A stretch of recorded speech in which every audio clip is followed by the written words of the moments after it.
like before capybaras, it was like alpacas. Yeah, a little bit. People were really into alpacas for a minute, There which was is hilarious a to me because I'm like, sloth. have you never? There was a sloth thing for a while. For sure. And prairie dogs. That had a moment. Prairie dogs are fucking adorable. Alan.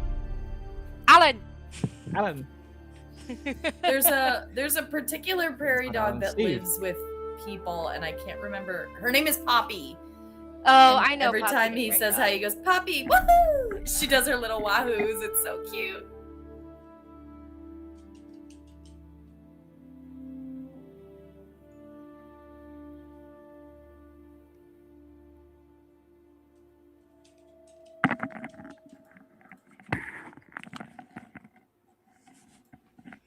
My food is late. I'm sad. I will make my husband serve it to me, the way God intended. Amen. And also with you.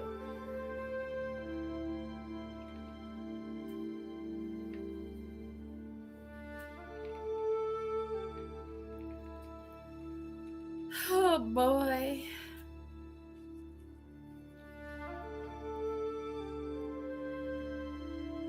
And oh girl.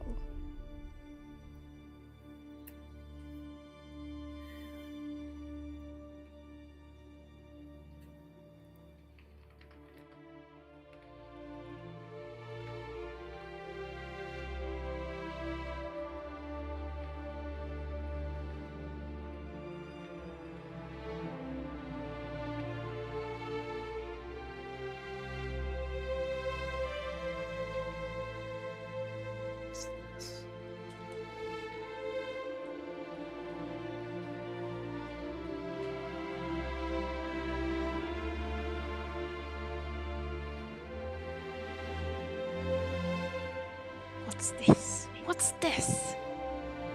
You're echoing, babe. Caught it.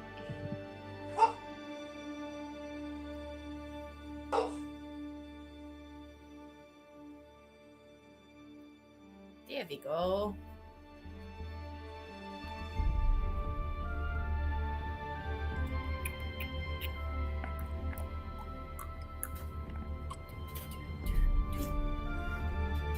I like that this is a waltz.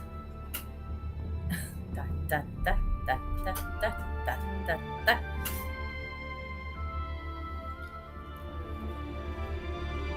No, did it? No! Where did the waltz go? Where did my entire playlist go? No! Bastards!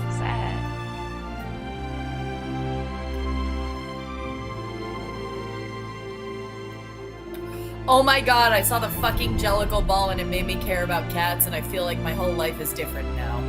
No, you care about gay people, and it just happened to be cats.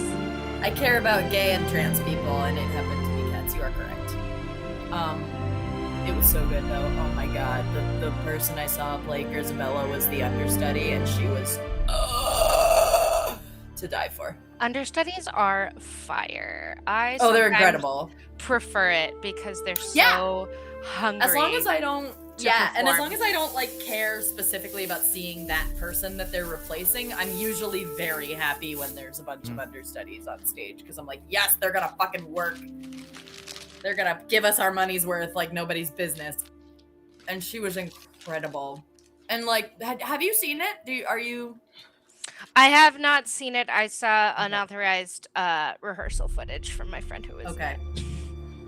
Do you care if I tell you a little bit of context? Not at all. Okay. So they made her so much more of a tragic figure, because she's like, when you first see her, she looks like an unhoused trans woman who's been through hell and probably had like an abusive relationship or two. And our mics are hot. You might not want to get plot points to Oh, sorry, spoilers. It's beautiful. You can tell me when we go on break. Mm-hmm. It's very beautiful, and I recommend it to everyone. Just in case. Yeah, I mean, it's not that much of a shock if you know anything about cats. It's not like you know that she's supposed to be like bedraggled. Mm-hmm. That's her whole deal. All right, I think we're ready. My favorite thing is starting a stream and seeing Time Roller say "whoops." I don't know why. It just makes me like smile in my heart every time. Everybody loves your catchphrase. Mm-hmm. Ooh, happy Monday, everybody. Welcome to Reflect. I'm Maui. I have a Tupperware container filled with Skinny Pop with a little bit of Tony C's on it. And it's very, very tasty. A little Creole seasoning. And we are not here to review my popcorn habits. We're We here. could be. Welcome to Popcorn with It's not Maui. too late. I'm just Never pivoting too the late. whole channel. No, we are here to play some Wyrmriders Saga using the Nimble system. And with me I have 4 amazing players. Hi, amazing players. Hi, Hi, amazing amazing DM. players. Let's introduce ourselves and who we're playing. We'll start with Sadie. Hello, friends. You know me. I'm Sadie. Pronouns they, she. Playing Twyla. Your emotionally all over the place little devil mage person. Take it away, Merm.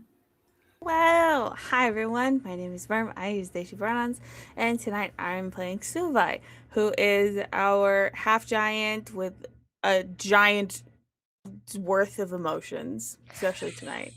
So, and next to John. Hey everybody, it's me, John. I use he, him pronouns, and so does the character I'm playing, Zakhed Novak, our resident holy roly boy dragon cleric. Yeah, excited for today's session. Ready, set, go, LJ. Hey everybody, I'm LJ. I use any pronouns with respect, and I'll be playing our lovely little stoat boy Liam Silverfoot. Just a puddle of self-doubt, that one, but with nice swords moves. I'm sure meeting my boyfriend again after a few weeks apart is gonna be totally normal and not bad at all. Everything's fine and nothing bad's gonna happen. And I'm Maui, and I run the game, and let's do the intro. Boom!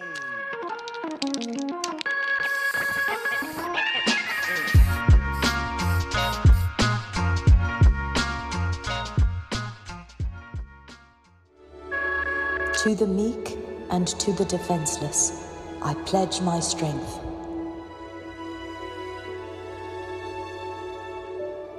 To the throne and to the order, I pledge my blood.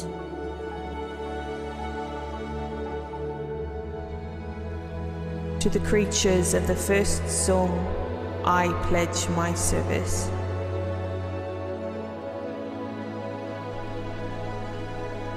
To the 12 and their scions, I pledge my faith.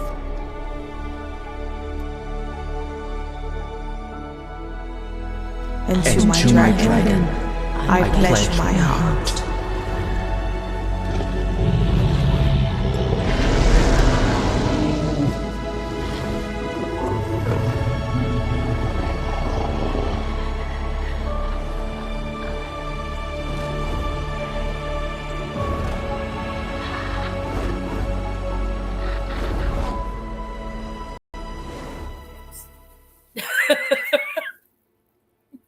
All right, we back.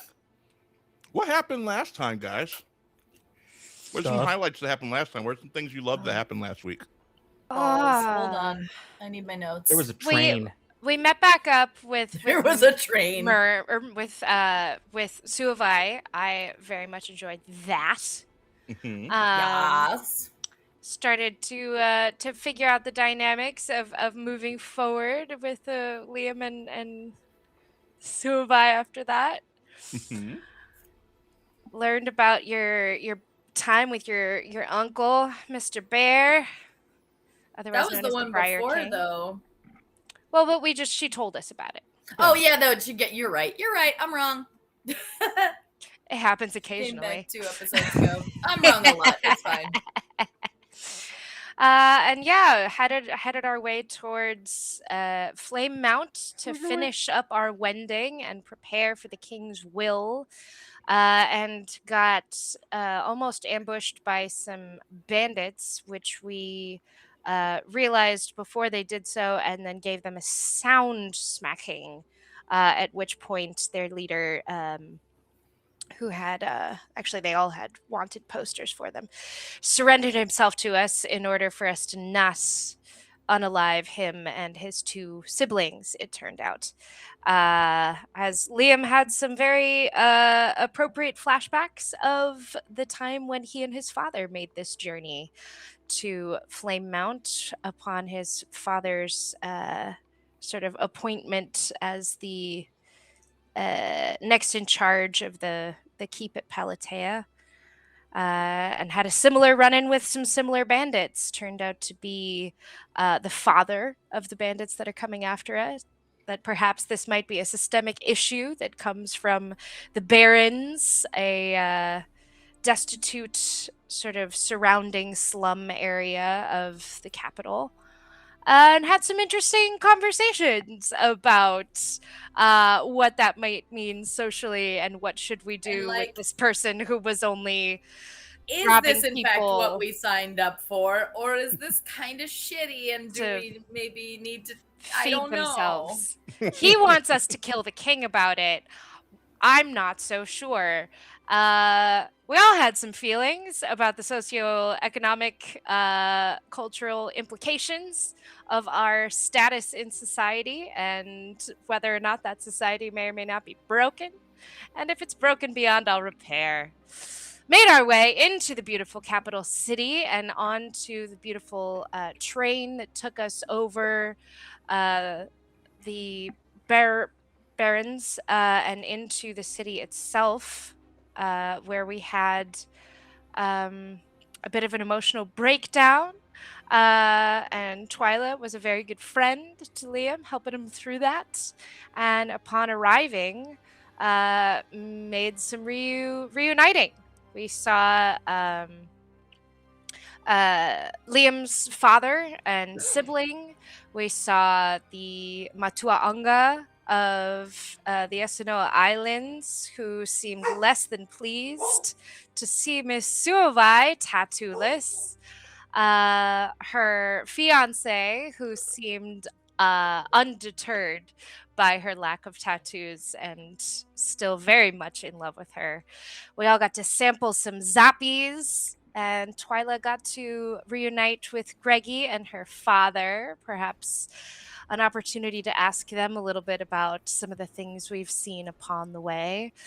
And just before we ended our session, Zakhed saw a figure that seemed quite familiar to him from his past, a mysterious figure that appeared during the storm, who spoke in his mind ominously before we ended that they would talk soon.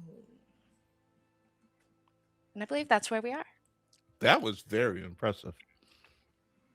Good job. Good job. That is where we left off. Thank you very much. And we pick up right where we left off with all of you there, greeting friends and family, catching up with your friends from Palatea. More Palateans have shown up, in addition to your father,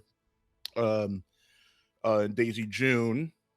You see older and now using a cane, but unmistakably the same sly smile of Cartwright. Cyril is already there. Algernon and Griggy are there. You see Nimbly Timbly, the gnome, who sees you all and is waving, smiles a toothless smile, like one or two snaggles in there, but besides that, it's just empty bank. And you see Cleric Oster, who's now the head of the Abbey in Palatea, who is there as well. His grade a little bit at the temples, looks a little bit more grown up, not the youth pastor vibes that he once had.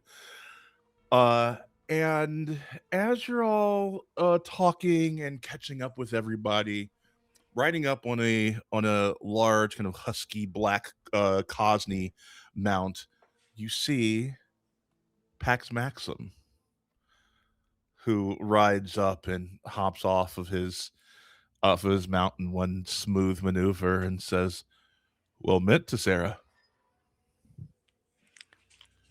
Sir? How's your winding?" It was pretty good, It- sir. Eventful, sir. Complicated. Complicated, But good. interesting. All right. Suavai, how about you? It's good. Bit distracted. Sorry. All right. Well, I just wanted to let you know that there's still a day or two until the beginning of the winding, and I wanted to let you know that I have accommodations for you at my family's estate. If you would like to stay there, I completely understand. If you would like to stay with the accommodations of friends or family that are here, but if you do not already have accommodations, you may stay at the Creasy estate. You now the four of you know that like the Creasy's are one of like the five like major families, major houses of uh of Galdoria, sorry, of Averine. So this is like a big deal. In Game of Thrones terms, it would like be if you were invited to like the Starks invited to stay the night at Winterfell. You know, this is a high honor to stay at a house of such a esteemed family. Yeah, Thank you, I didn't have any prior plans. What about the rest of y'all? I'm in. Unless my family. I think is it's what back my on board. father would want me to do. Oh, okay. That makes sense. Yes, so your father does have accommodations here. Just so you know, Liam. But Oh yeah, I know. I don't want to yeah. stay with him, and I'm using his excuse of wanting to kowtow and curry favor with any bigger house at any opportunity to say, I think my father would want me to stay at Pax Maxim's house. I think it looks really good for our family. I love it. I love it. I love it. Unfortunately, true. Mhm.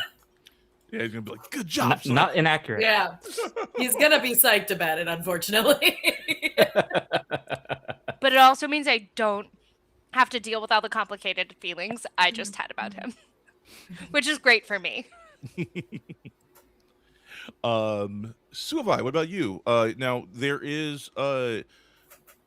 are like diplomatic like estates in this district for visiting like dignitaries to stay at.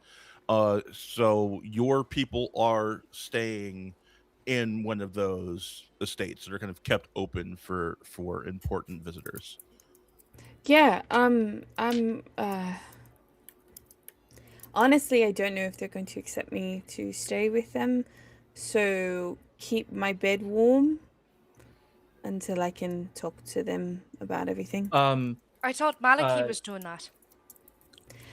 You know, Speaking of, Pax Suavai's betrothed is actually here in town. Would that invitation extend to them?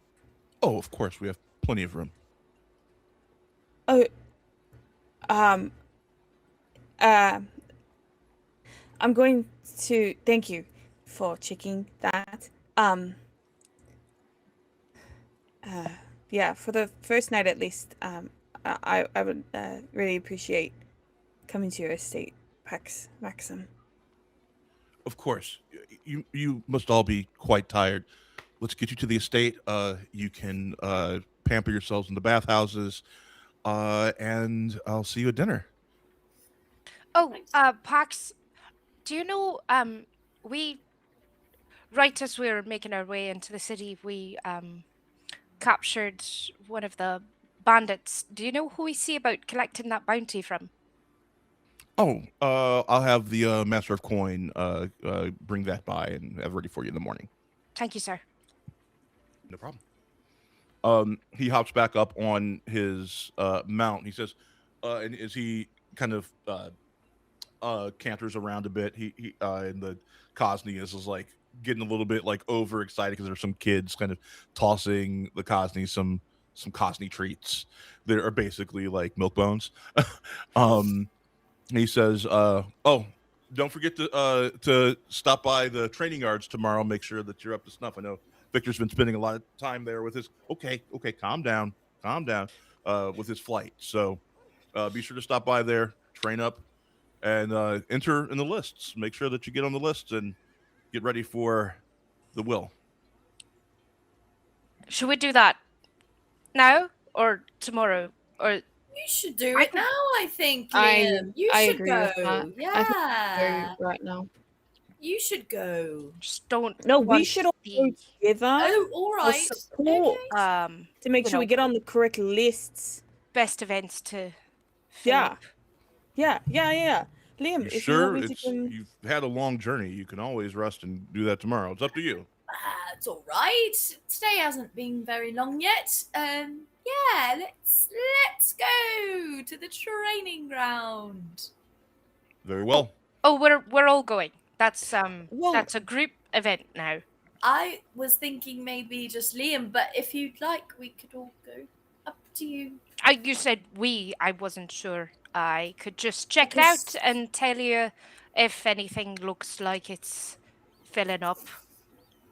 Second, Right. should we go check out the estate? And then I wrap my arm around. I messed up. Twyla, I messed up. I misread it. Yeah, nope. I think we gonna- definitely should. Yeah, Pax you Maxim, can go. could I trouble you for a spare wheelchair? Mine got burned in a volcano. Right. Oh, he thinks about it for a second. Yes, I'll reach out to the quartermaster and get you one.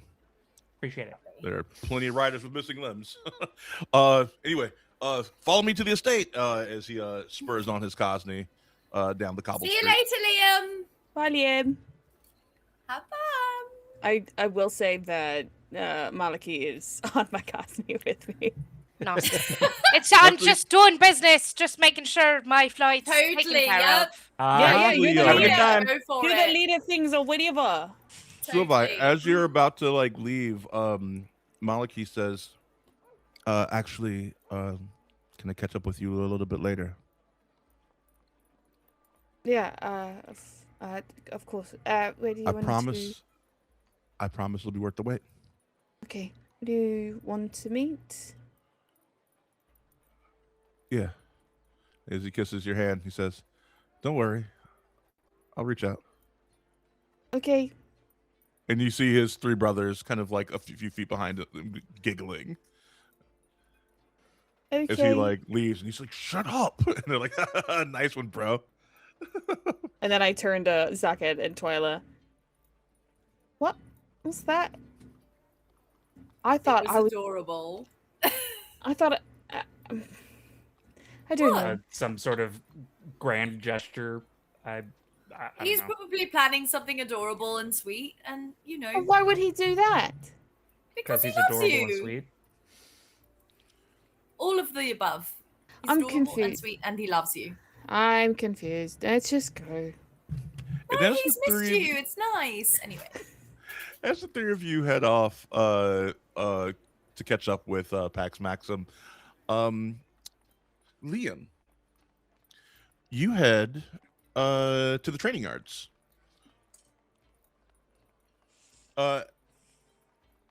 Anything you do on the way, or do you just want to get there as soon as possible?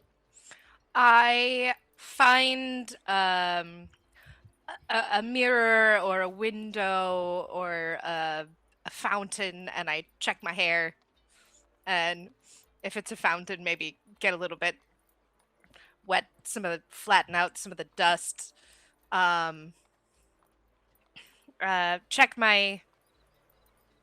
Check my weapons, make sure that they're also just like a quick spit polish. And then I saunteringly, very nonchalantly, make my way to the training yards. Yeah. So as you get to the training yards, it's one of the only areas in the High Spire district that has any sort of like army and soldiers. This is mostly for like fancy dignitaries and whatnot, but they set this up whenever there is a will that is happening, and you see tons of dragon riders as well as other like bonded paxes, uh, uh, wild cats or dire cats rather, and griffins and dire wolves and all sorts of bonded paxes as you make your way there. But then you see him. You see Victor, and I'm going to add this right here so you can see what he looks like. You see Victor sparring with two squires, and the first thing you notice is his body. He's shirtless. His dragon magic has transformed him quite a bit. He was always well muscled, but now he has about 20 more pounds of it on his frame. And also visible is his dragon's mark that has manifested as a lightning bolt that travels up his left arm, over his shoulder cap, wrapping around down to his right hip and traveling down into his leather riding trousers. Huh. In the heat of the suns, he's dripping with sweat as the two squires are trying to find a way past his defenses, and you can hear him like coaching them as he does so. He's just like, "No, you have to use his advance as an opportunity to find where my openings are." As he like knocks, as the one attacks, he parries it, and as the other one comes and attacks, he quickly spins and just shoulder checks them down to the ground. He's just like, "You also have to be faster than me." And "Oh, you're so good. Oh my goodness." And he helps. So he's like, "Sorry, kid, get up. Let's go again." As he goes, as he starts again, he gets his position prepared again. So whenever you're ready, and you see him training with these two squires. What do you do, Liam?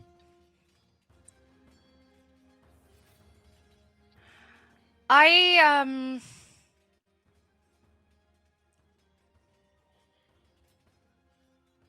nervous about all of the other things, but I'm not nervous about fighting. I've never been nervous about fighting. Fighting's the thing I know how to do. So I'm gonna approach sort of their area of the training grounds, perhaps from behind him, and I'm gonna walk up and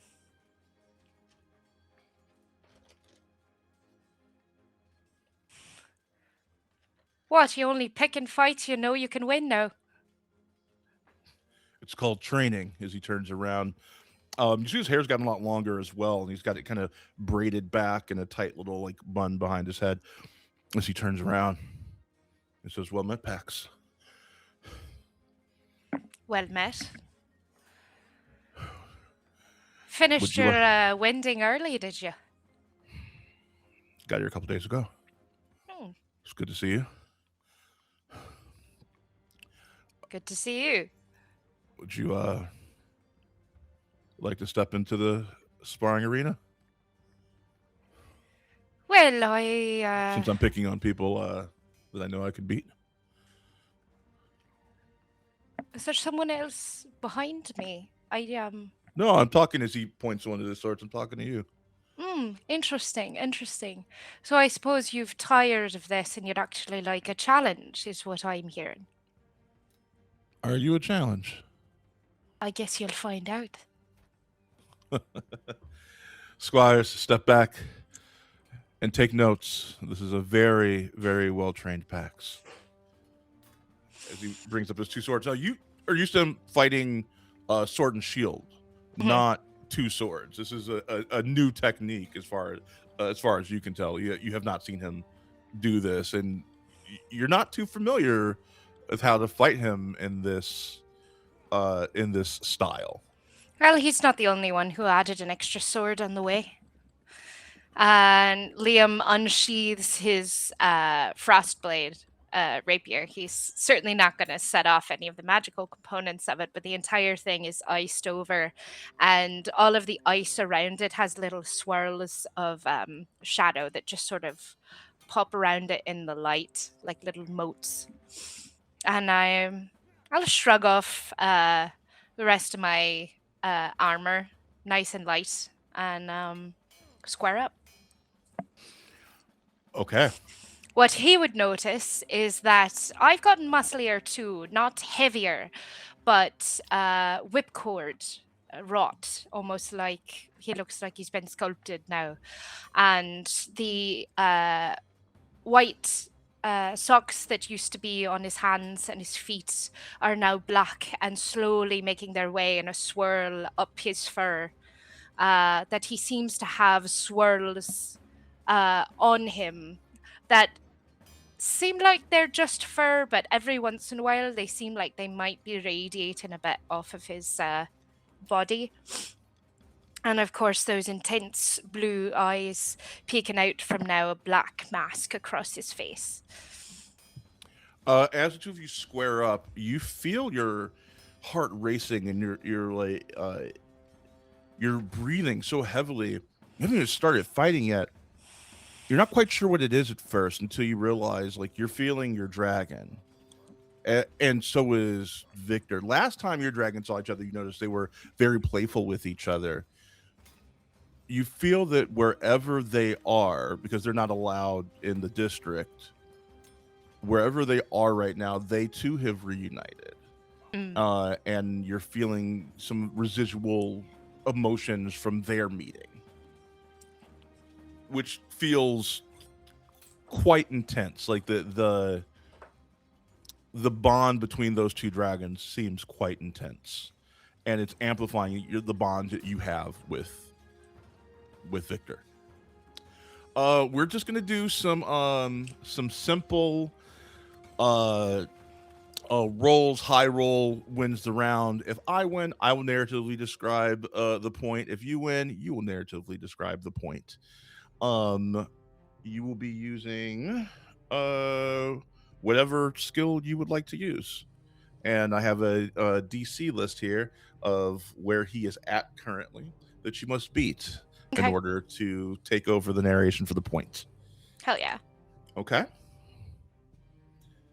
Unlike in the past, when Liam might have leaped to the offensive, he simply waits like a cat.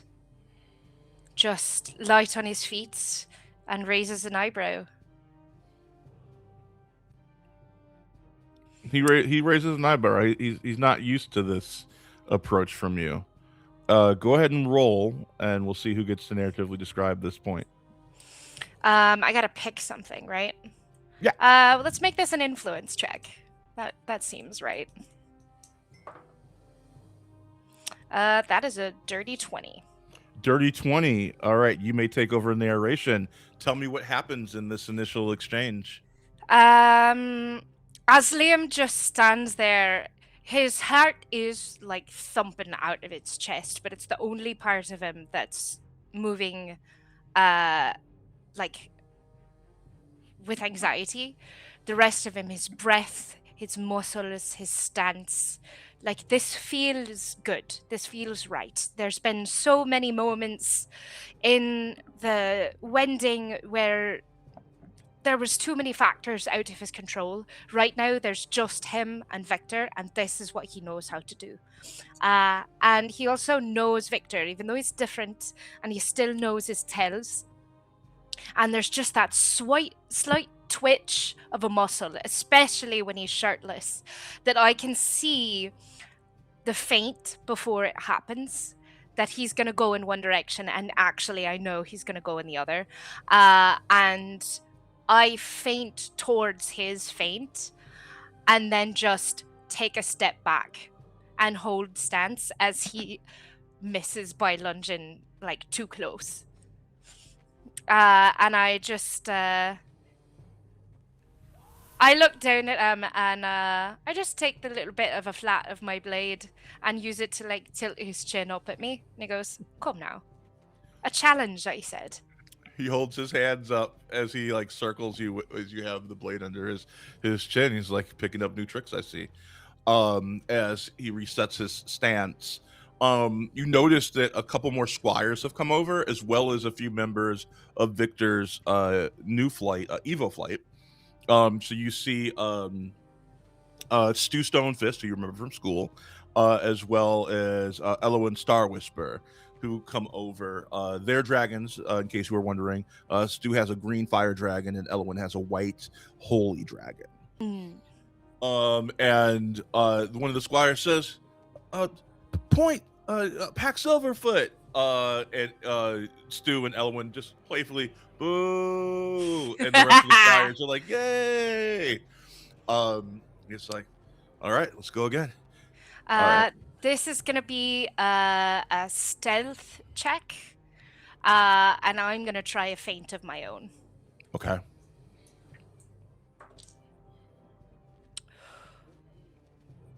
I'm gonna let it sit. I was gonna use one of my portents, but I'm not gonna. I'm gonna let that sit at a natural 1. Nat 1. Is you try to because feint. it's more fun that way. Absolutely, and this is low stakes. There's no reason to burn a portent for this. As Only my pride on the line. As you attempt to feint, you realize just how fast he is now. He's so much faster than he used to be. And you attempt to feint one way, he is already behind you. As he slaps your butt with the flat of his blade, and it kind of spins around. You go stumbling forward a few feet, as he goes, "Perhaps I've learned some new tricks as well." And Evil Flight's like, "Yeah, show him!" Yeah, a couple extra nights, nice rest in a safe place. That's a lovely trick. I should learn that one too. Perhaps you should. This is going to be a perception check. I want to perceive what his movement is going to be, and if I get it, I already know what I'm going to do when he does what he's going to do. Okay. Hell yeah, that's another dirty 20. Dirty 20. I'm just widening the gap right now. All right, it's 1-1 currently, but you just got that one, so it's going to be the point to you. We'll describe what happens. You tell me what he does, and I'll tell you how I do it. I think this time he runs at you, kind of like blades out to the side, and like jumps up and does like a twirl, bringing the blade flat side down from above. And that's how he kind of starts off the what's the word I'm looking for? The volley. As he does so, he's not the only one who's gotten quicker. And as he takes the leap and his swords are out, instead of parrying to the side or trying to defend, I simply tumble under him.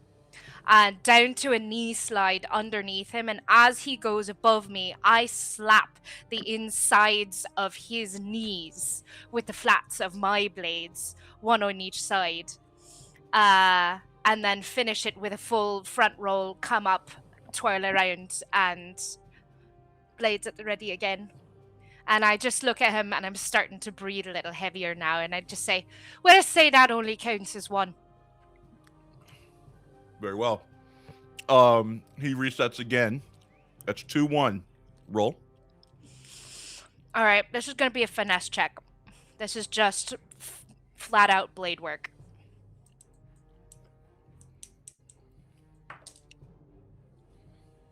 22. 22. Describe what happens. I think he looks up at me. He's also starting. There's just like one little bead of sweat coming down the side of his face. And he sort of blows his hair out of there. And then he just starts an extremely technical advance of 1, 2, 3, all through these different poses, that I think the old Liam would have gotten overwhelmed by the sheer mastery of what's going on, and instead just is matching step for step, blade for blade, and is really having fun with it. There's a moment where they both kind of twirl around and clang together again, except one of Liam's swords isn't where it should be for whatever the next move is in what would come logically. And instead, he snakes it up right underneath the other one and crosses Victor's blades and flips them. And I think they go flying 1 and 1. He steps back and he says, "But you didn't hit me. That's not a point." And he just brings fists up instead. I twirl them and sheath him. Let's go. He's gonna run at you to kind of like tackle you into the dirt. Roll again like you have been. But that's what he's gonna do to kind of kick off this volley. Can I use one of my like features, even though we're not doing like real attacks? Not really feature stuff here. This is All right. very narrative driven. Just letting the dice tell a story. 16. Am I adding anything? You have to pick a skill that you haven't used yet.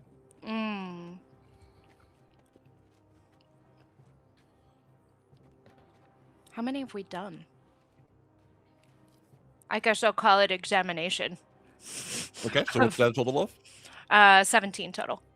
17. He tackles you, and what happens next is this more technical close quarters thing. He pulls out a dulled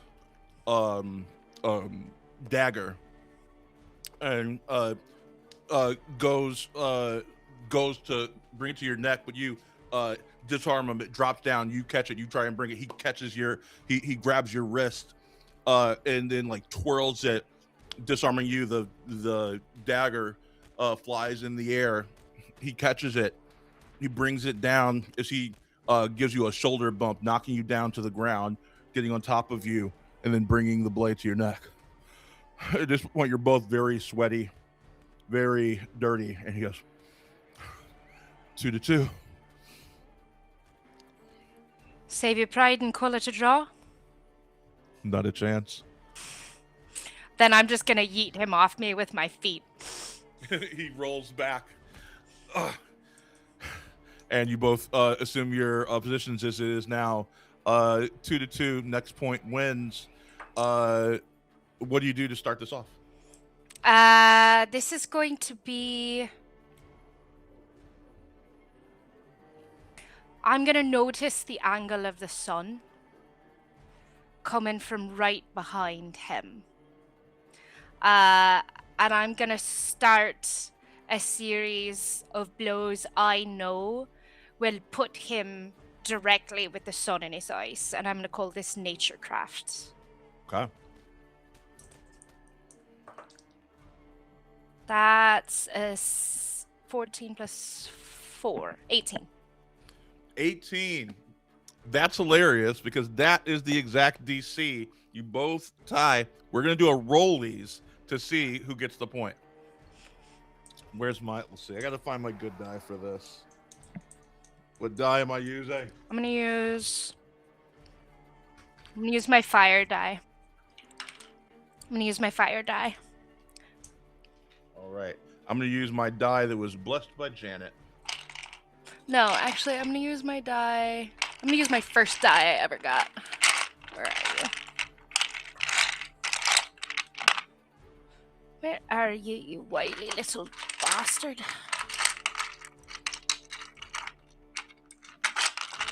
Well, apparently I don't know where that one is. Just kidding. That's a problem for future me. I'll use my dragon die then. Okay. have my roll here. I will reveal it as soon as you roll. Oh, I'll do mine too. All right. Ready? 1, 2, 3. 7. 13. Oh. Together, we're a natural 20. Aww. Describe what happens. Right. So, we go into the hand-to-hand, which is brute force is not my strong suit, but I know how to use my environment to my advantage. So I let him think he's got the upper hand, and I'm letting him make the blows and using my blocks to manipulate him in space by stepping back and around until I get on the other side and I take that one last step, and all of a sudden this flash is just right in his eye, but only one of them, and it does that sort of blackout thing where like you can't see well because one of your eyes is overstimulated and one of your eyes is understimulated. And in that moment I duck down again and I just launch myself, my shoulders and arms at his ankles, and he just goes like a fucking log. And I squirrel out from underneath him really quick and get on top of him and do the pull the head back, arm behind the back. They don't call me a wily underdog for nothing. As you're holding him, I think you can feel his heart beating in his chest, and you can feel like the slick of the sweat on his chest and the heave of his chest.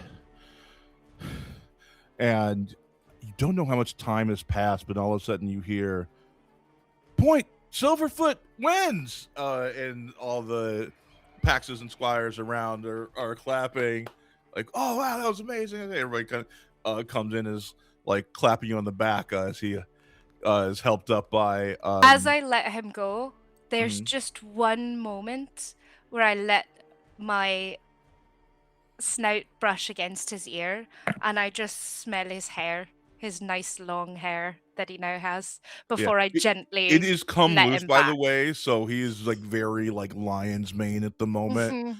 As he gets up, his friends help him up and they clap him on the back, and they're like, "You almost got him." He's like, "Yeah, he's really good." As he's just like keeping direct eye contact with you, and he drinks from a water skin, and passes it to you to take a drink as well, seeing how matted you are and sweaty you are. I'm just gonna full flash dance it.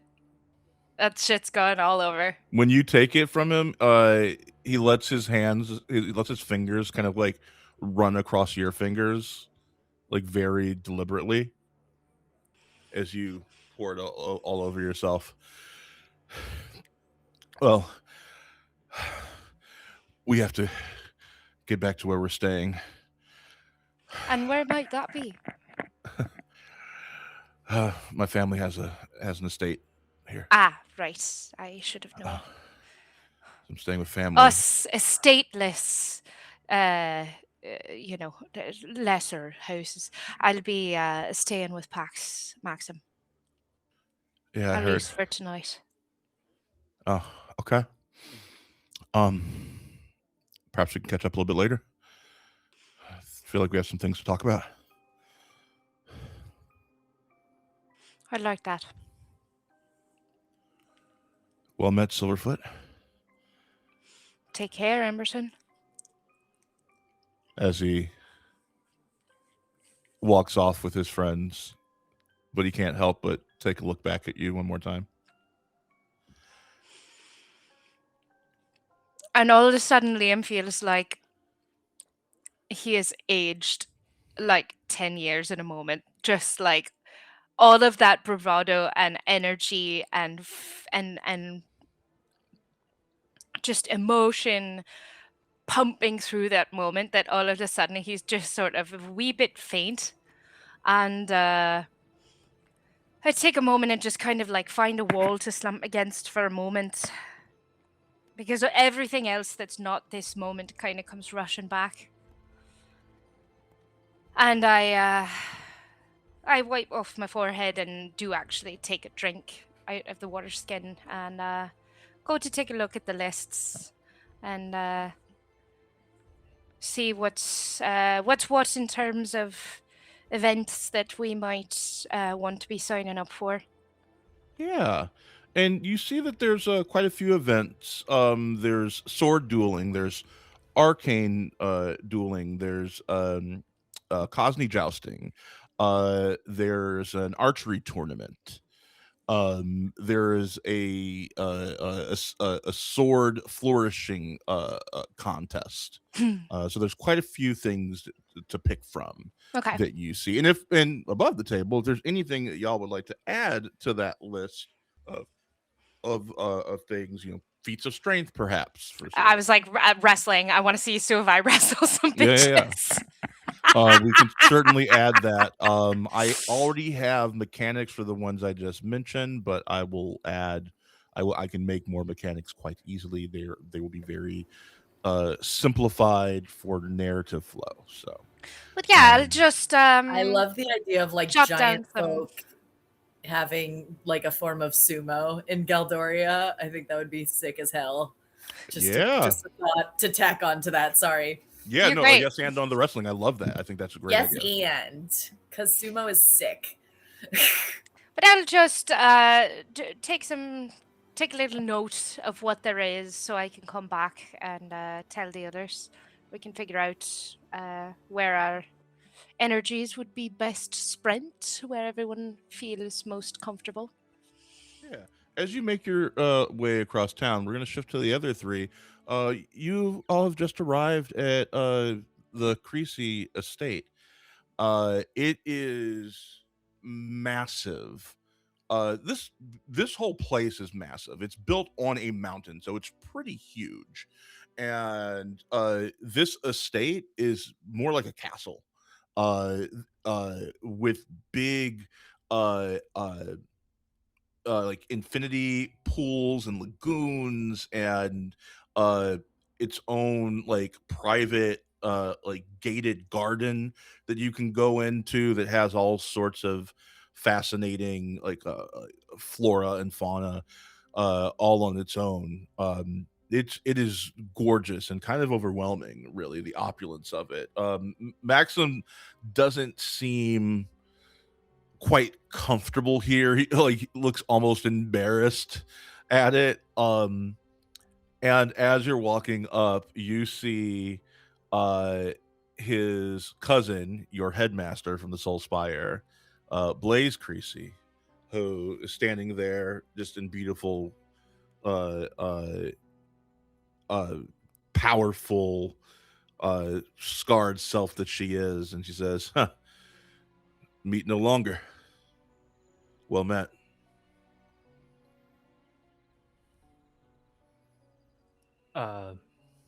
Ma'am? Hello.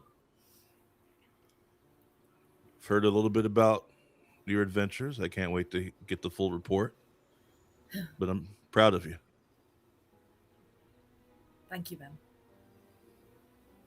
Very formal. We're not at school anymore. You can talk to me like Right, normal. sorry. Yes, thank you. Thanks so much. It's amazing. Your home is incredible. Yeah, big and stupid. She looks over at Maxim and says, well met, cousin. And he says, hello, Blaze. Blaze, where's my honorific? Oh, apologies. Pax Blaze. That's right. Wait, she says, wait a second. I'm a Vox, asshole. He says, yeah, well, whatever. He shows you where the stables are, lets you stable your mounts, and kind of gives you a tour of the place. What do you do once you're here?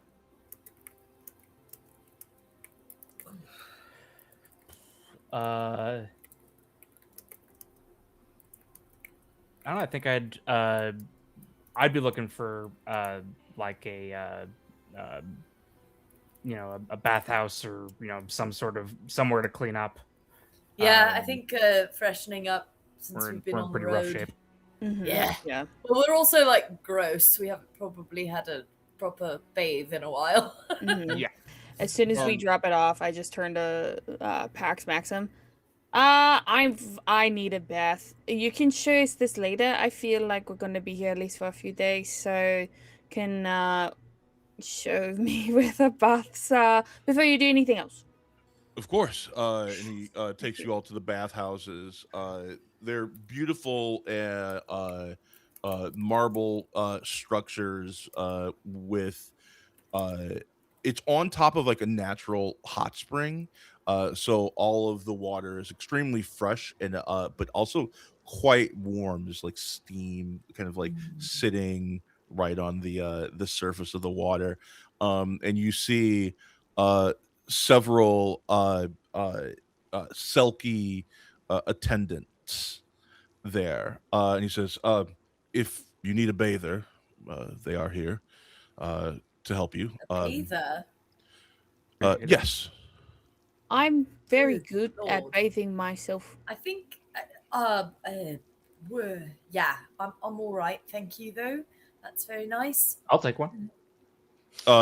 Two attendants come up to you and help you into the water, Zoc, and begin pampering you. They begin first they scrub you down with these like coral loofahs that kind of exfoliate you. They like rub you down in oils, these like beautiful scented oils, and then they begin trimming your nails, getting cleaning all your cuticles and everything, scrubbing your feet. It is like full service, tip to top. You know what? Actually, that looks quite nice. I was gonna say the same thing. I think I fucked up saying no. Y'all are straight missing out. I misunderstood.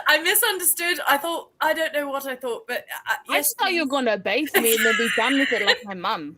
Like, I did kind of have like bathing in the sink when I was a baby in my head. to yeah, be very much honest. so. Yeah. We can do that if you'd like. No. We love what you just No, did. no, We have We don't. We want you to do Many it so large quick. basins that we can dip you into. No, like a small child. no. That's all right. Spring, Whatever you whatever. desire. You call them Zoc cuticles? What are treatment. cuticles? It's the bit there. It's the bit It's under on- it, like Oh. that. Yes. Yeah, and then can we use like the oil that I have here? Oh, the body butter. Body butter. You showed them the body butter. Give me an influence check with advantage, please. Oh my gosh. Okay. Influence is 1. Advantage is my I almost D20. forgot about the body butter. I was so slick for a whole day. You don't have the whole barrel I with you, know but you you have were the stuff that you put into a greasy. small container for yourself to show them. Yeah. That's with the carriage or the Yeah, the covered rest is wagon or with whatever. our stuff, which we were told would be handled. Oh my gosh, it's a dirty 20. Oh my Dirty gosh. 20. The Selkies are fascinated by this. They're like, this body butter is amazing. It's there's some giants in the forest north of here. They're They, smelling it. Is that cocoa butter? I don't think so. I think it's in their own concoction. I think part of it is cocoa butter. I would pay you quite handsomely for some of this. Oh, I have a whole barrel of it in our covered wagon. Are you that's looking in to the part stable. with the entire barrel? Yes. It's a lot of weight. And it's also kind of like there's like parts that are kind of leaking out of the little like slits in that barrel. Oh, this. I would not want to cheat you. This would be No. quite expensive. And I do not believe that we have the money for all of it, but we definitely would take some off your hands. Why don't I just give it to you at a discount? It's like what's that called? The wholesale or whatever. If that's what you desire. I don't know if you know, but carrying around a whole barrel of body butter is not very, very adventurous of us. Not super convenient. I understand that, but this is worth its weight in gold. And we're in a giant city where we can sell it, says Liam, who's not here. Yeah, not at all. Sylvi's like, hey, I could probably sell it to you for like what, like half the gold for the weight. I don't think we could even afford that. How about Oh. I take a gallon of it for, say, 200? Oh my gosh, yeah, of course. Yeah, let's do that one then. I'll do you have somewhere you probably know where Perhaps I'm we should talk staying. about this after we pamper you. Well, I kind of just want to get the logistics out of We the way. are Could you just get the working. gallon you want me to put I it in understand that room? yes, I understand that we are working right now, and we do not want to get in trouble with the steward of the house. Yes. So we shouldn't Once you be get everything but approved and perhaps we stuff. could talk after we are off the clock. Okay. That's fine. Excellent. In that case, lay back and enjoy the bath as they begin to pamper you and Twyla in the same way that they're pampering John. Zach, Liam, you get there, you're looking for your friends, and you finally find them there in the bathhouses. They've been bathed. Now they are currently have a face mask on with cucumbers as they are getting their arms and legs deep tissue massaged.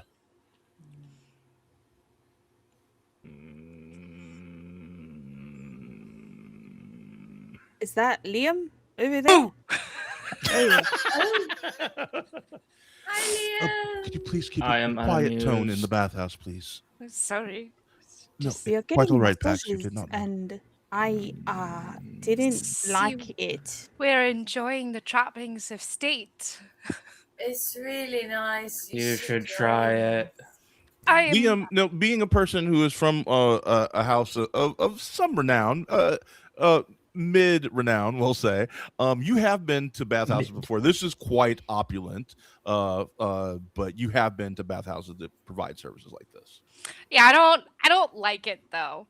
I feel like my dad made me go to one with somebody who was like visiting, you know, some like state dignitary or somebody who was stopping by Palatine, and we all had to go sit in the steam room together, like Connecticut style. As I don't like it. I'm good. Connecticut style. So I think Liam just finds like a basin big enough for him and just sort of gathers some towels and but a nice bar of soap and just One kind of the Selkies sees just how dirty you are and how brown the water is getting there. Are you sure we cannot clean you? You are quite I'm filthy. sure you can. I'm fine. You sure you don't want to get a shampoozle? Zach, as you say that, I think you take move a cucumber slice off of your eye to say that, and you see just how filthy Liam is at this moment. Bruh. Bruh. I'll take a new Get on our basin. level. A new basin of water. Two Selkies immediately bring you 3 clean basins of water. Okay, all right. We suggest doing a clean down in each one and progressing to the clean water after each washing down. That And seems logical. If you wouldn't mind, here's one of our coral loofahs. We will not touch you, but if you would like to use it, I don't think that really fur everywhere. That seems like a hairball waiting to happen, if you know what I mean. oh, we do have a drying area as well that will help, and we could comb. I'll take a brush. Of course, we'll leave a brush for you. Of course. Great, thank you so much. You can return to whatever it was. This was. And they go back to rubbing the 3 of you down. I think Suavai, like halfway through theirs, was like, I'm good. Like, I don't need to be. We're good. And then just starts like massaging themselves because that's what like she knows where she needs the most massage. Are you sure we can bring Hans in? And you see Hans come in, who is this like 10-foot tall ogre who comes in. Do Hans. And he goes, oh, hi. Hey. I am Hans. Could I give you a deep tissue massage? So you gotta let Hans do his thing. Can you just do my back because I can't reach it? Oh, of course. And he grabs you and flips you over like you weigh nothing. and gives you the most insane back massage you ever. Like every muscle in your back is just pudding. Yeah.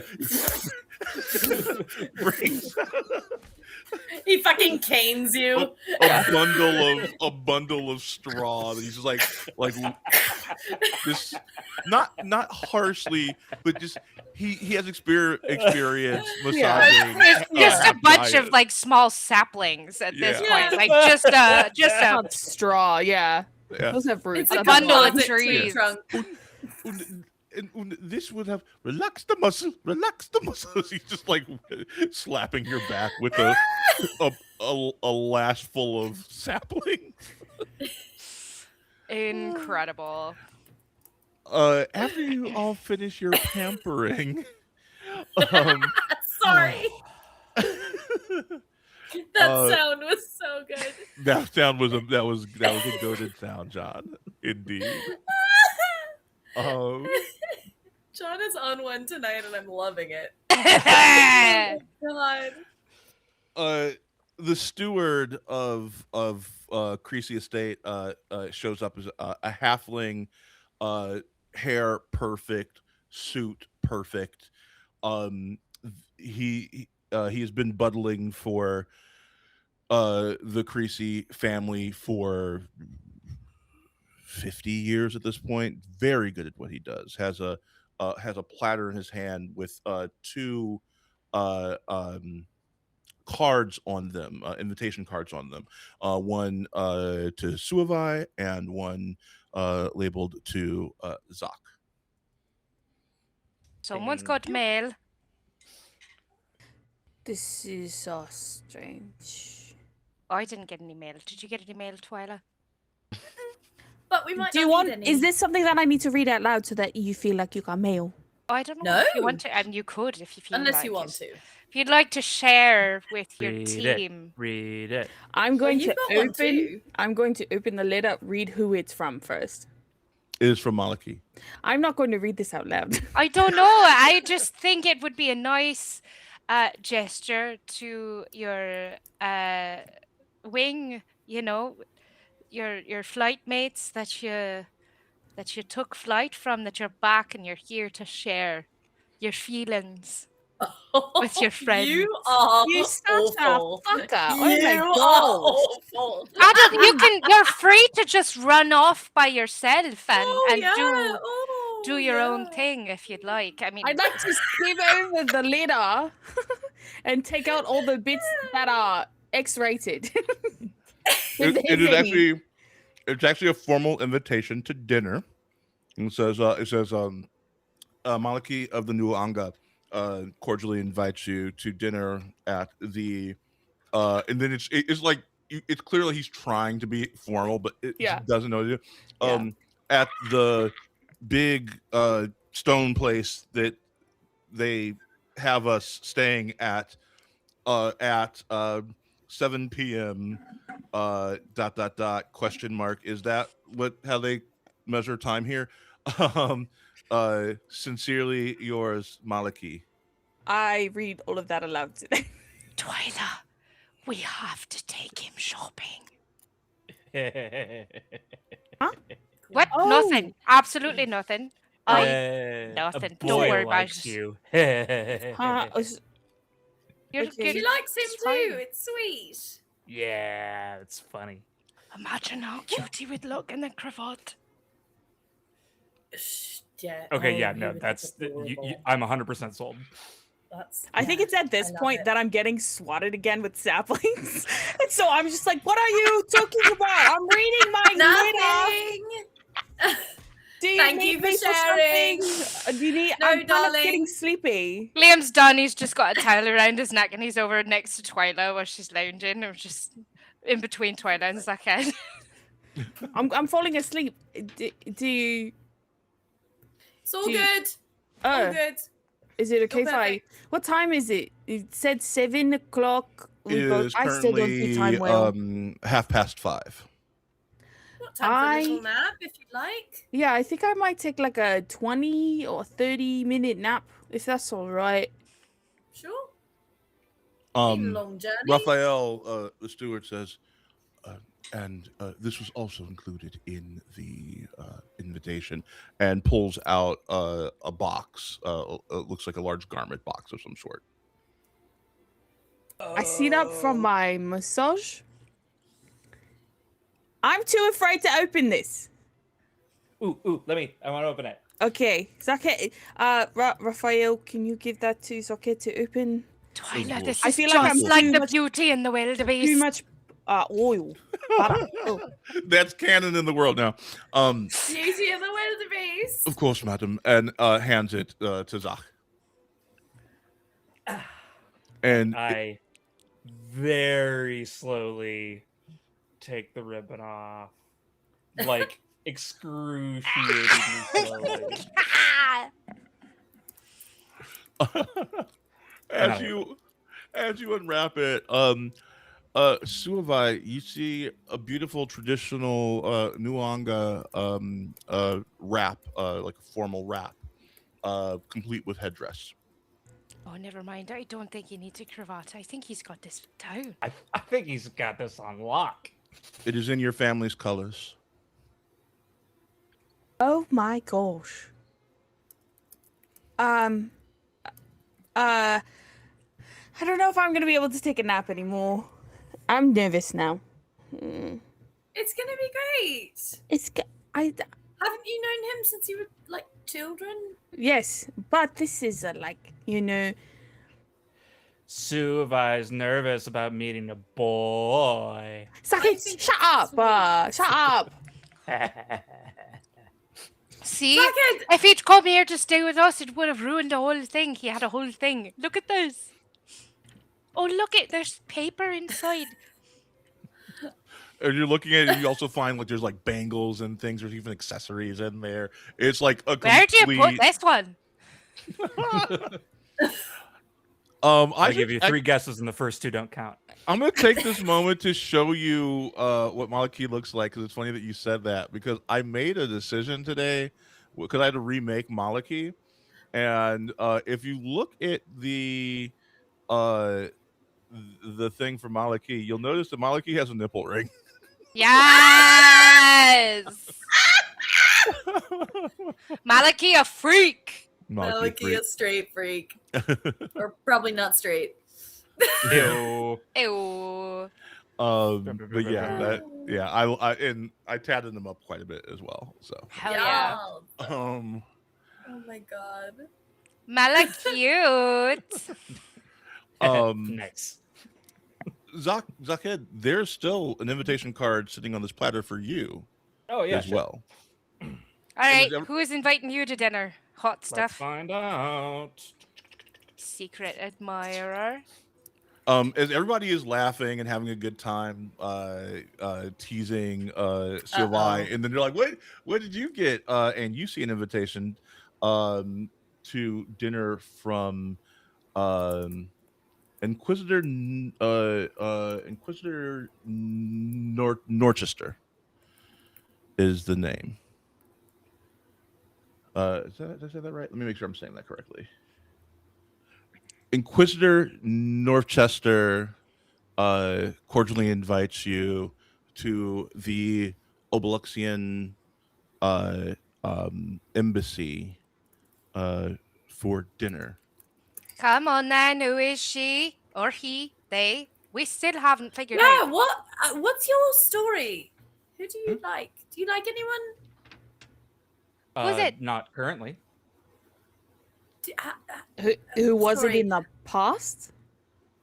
I I'm just mean, curious. I've never seen you nobody's take an serious. interest. I don't know. I've had like a couple crushes on some of the kids back in Palatea, but Who? Wait, I want to know who's asking Zakhed to dinner. do I recognize the name? You do not, but you can roll something if you'd like to. Sure.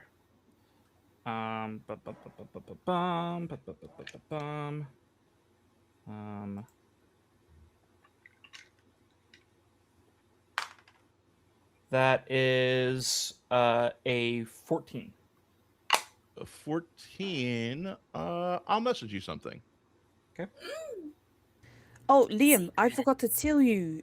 We sold a gallon of the body butter to the people here at the state or whatever. They're gonna pay us 200 gold for it. For a gallon. Liam spits out the cucumber water he was drinking. For how much? 200 gold. Well, I mean, It's worth- that's what they said. They have to talk to the like head of the household still, but that they really wanted it because it was really Quartermaster. nice. Ooh, there might Yeah. be. We should talk to them. Maybe there's like Cosmetics mill or something. yeah, or someone who provides these kind of goods Wholesaler. to the great houses. Yeah. They're that could be quite a If it's boon. worth 200 a gallon and we've got a barrel, that's quite Depending on margins, we might be able to turn that body butter into some. I don't know. DM, when is the invitation for dinner? Is it going to conflict with the our other dinner invitation? What other dinner invitation? The Wyll isn't Or for a did we- couple of days. Oh, okay, never mind. I thought we had we got invited to dinner You can have dinner here. You've been invited to dinner here at the estate, but yeah, but that is not binding. Got it. That's just like you can have dinner with the estate, with the Creases who are here, and yeah. Cool. Yeah, I don't know.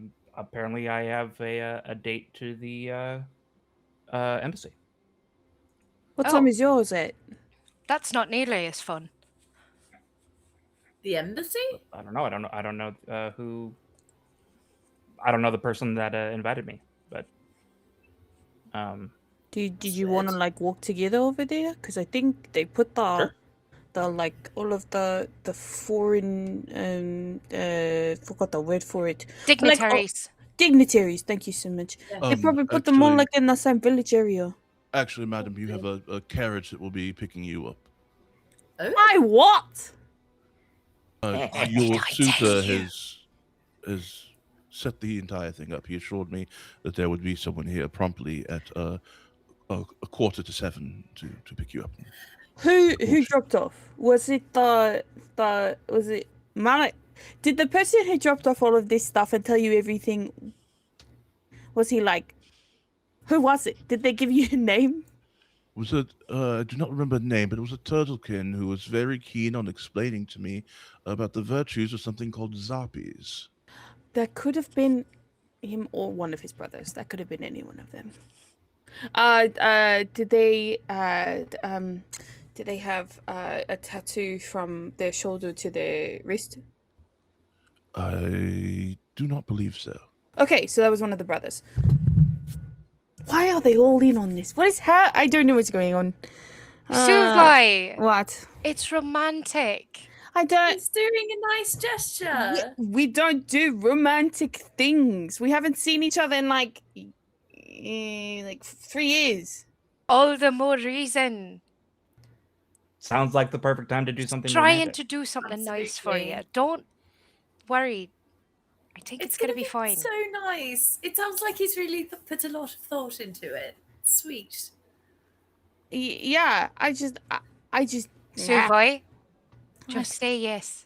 I mean, I'm going to say yes, of course. Like I'm gonna go, but I don't know. Everything with dying and coming back to life is kind of a.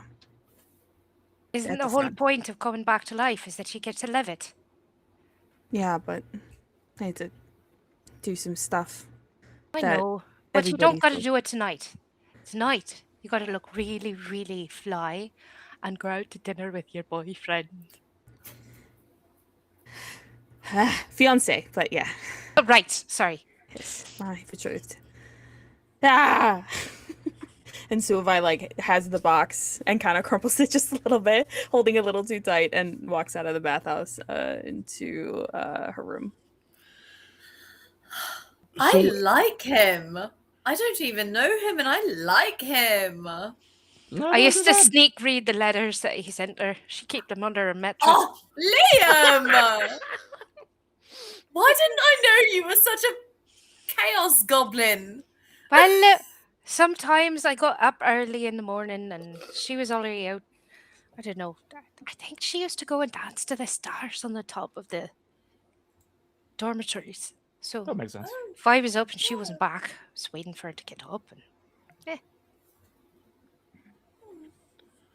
And Liam, is it this Well. moment where you remember, like, you have an invitation to meet up with Victor later tonight as well? yeah, I mean, he said it might be nice. I told him where I was staying. Did he specifically invite me to his He said he house? would see you tonight. Yeah. He didn't say But where. you don't or know when. what that means. I'm not going to think about it. I'm going to think about Suavai's dress. Excellent. So do y'all help Suavai kind of like get ready and everything? Absolutely. Oh yeah. Suavai, how do you feel about them like in your room helping you get ready? You don't have to be here. This I think we do. This doesn't have to be like a big thing. No, I think this is a very important team It's building literally experience. a big thing.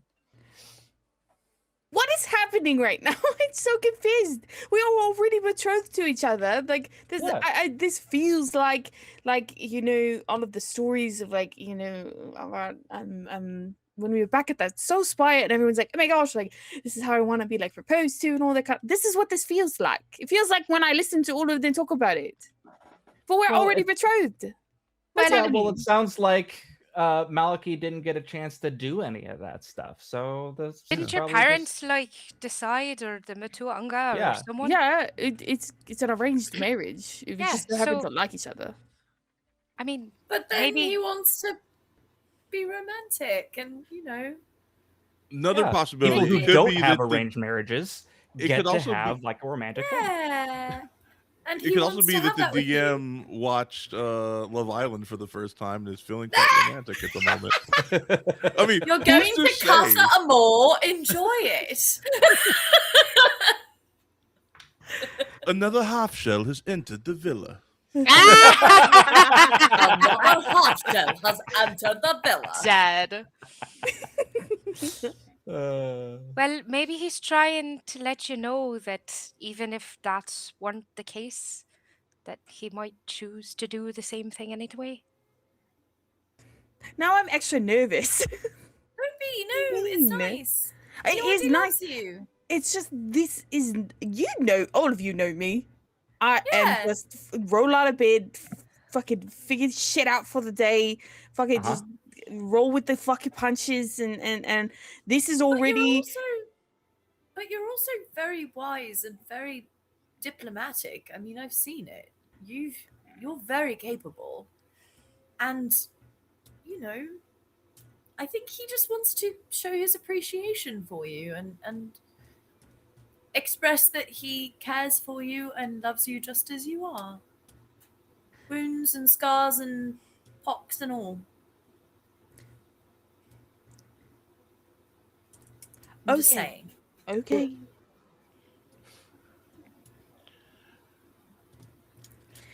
Help me zip up the dress. Of course. I'm on it. And as you finish getting ready, and Zach, as you get ready, by the way, Raphael has come up to you and brought you from the quartermaster a wheelchair, a loaner wheelchair until you can finish crafting one of your own.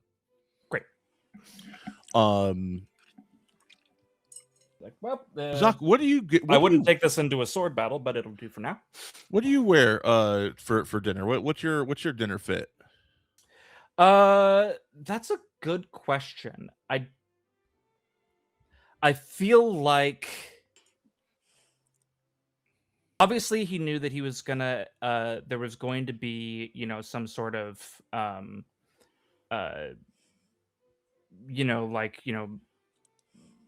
formal presentation or something that was likely going to occur here. So he has like his like dress uniform, for his like dress packs uniform. I think he'd probably wear that. Raphael shows it to you. He says, I took the liberty of pressing it for you, sir. Incredible, fantastic work. Thank you very much. He reaches up to hand it to you. He's a halfling. And long stuff. It's like me holding my wedding dress, going to the car, just gotta hold it up here. Yeah, just out here. Liam, not knowing what's about to happen tonight, but knowing that you might be seeing Victor later, what do you wear out of curiosity? I don't know what to expect, so I'm trying to expect nothing. Like, maybe he was just saying that.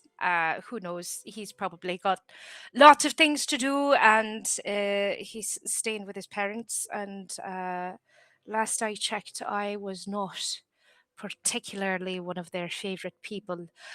So I think I'm gonna walk Zakhed to dinner. That's your plan? Okay. Yeah. And I'm just wearing a pair of like soft buckskin breeches, a soft white shirt with a little lace up collar that's just sort of open a bit. And I think that's it. Just a leather belt pouch and my bracelet that Suvai made us. Okay. I think also on my way out, I think I would send a mental ping to Luce and just be like, "Hey, I don't know what this is gonna be. Would you mind being nearby?" I'm not allowed in the district. Okay. Good to know. But I doubt any harm would befall you within the High Spire. Just in case, if I need any help, I'll let you know, and then you can let one of the others dragons know, and then they can. Absolutely. And I will push all the magic that I can will into you. Sick. Love that. Stay vigilant, Zakhed. And also with you. I will watch over the district from afar. I know you will, buddy. But I will break all vows and promises if anyone attempts to hurt you within those walls. I appreciate that. I think we're probably going to be okay. I will rain fury. Yeah, for now, just we'll stick to the plan of let them know so that you don't, Yes. For now, I will keep vigil. Yeah, thank you. Do we have a code word? Yeah. The code word is help. It's too obvious. Perhaps banana. Sure. Very well. We've agreed. Banana. Banana's the code word. And you feel loose receded from your mind. He's such a dork. I love Today him is so the best day. At exactly 6:45, you hear a dong dong, and Raphael goes to the door and says, "We have visitors."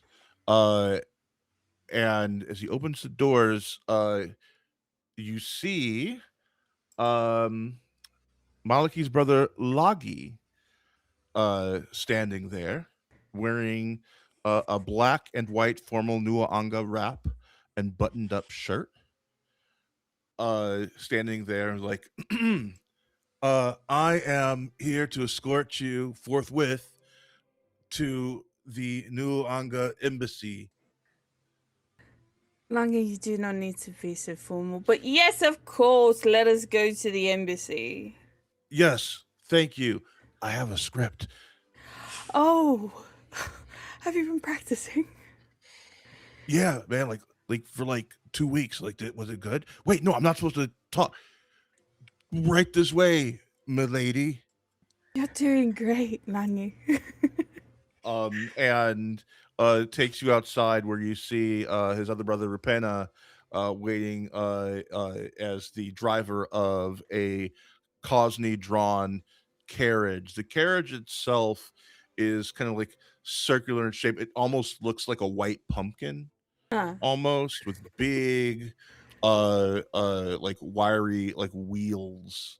That he like lets you up into it. Have you been reading the fairy tales of the continent? I don't really know how to read, but like Maliki said that like this is like totes good. It's very nice, thank you. Yeah, he says like primo romantic. Yep, primo indeed. I agree, primo. Righteous. And like and helps you up into the carriage. Yeah.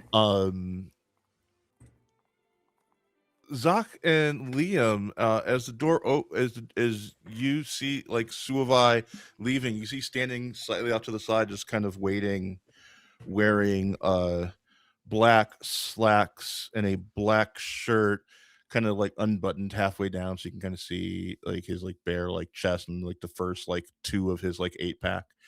And just kind of holding a single calla lily, you see Victor Emberson standing there. Says, hey, Silverfoot.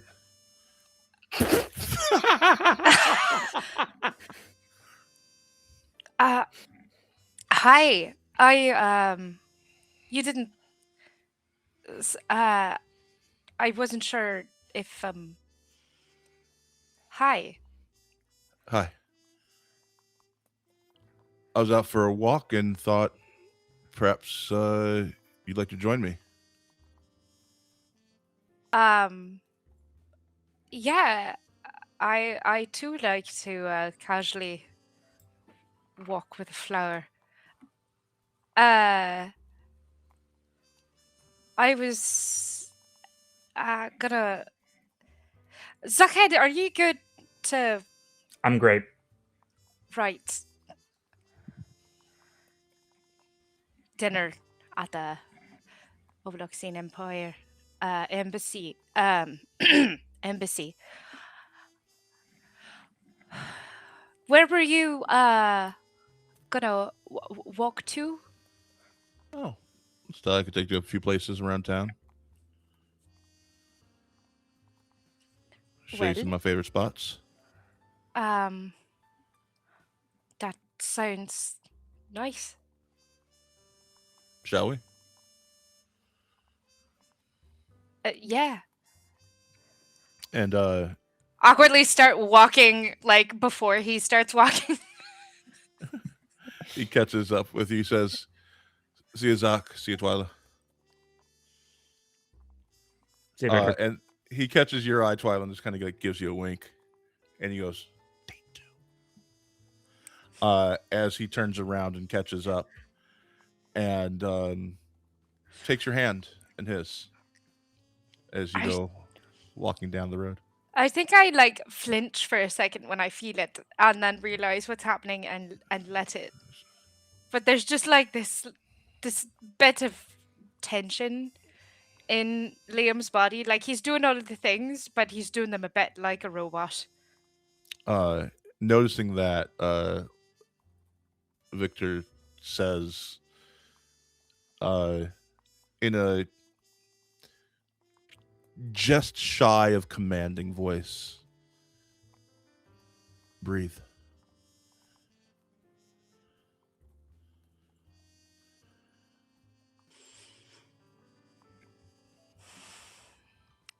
Liam says nothing but does and feels himself relax a little. As you begin to breathe and relax, he just kind of smiles and just barely audible. You just hear, "Good boy." And as y'all walk away, and as Suavai leaves on, and yes, this is the most romantic episode ever. I've been looking forward to this all week. As the two of you head off to your dates, and Zach, as you head off to uh dinner at the embassy, at the Obluxian embassy, um, you find yourself alone, Twyla, as you see all your friends kind of go off on their dates and dinners. What do you do? Um,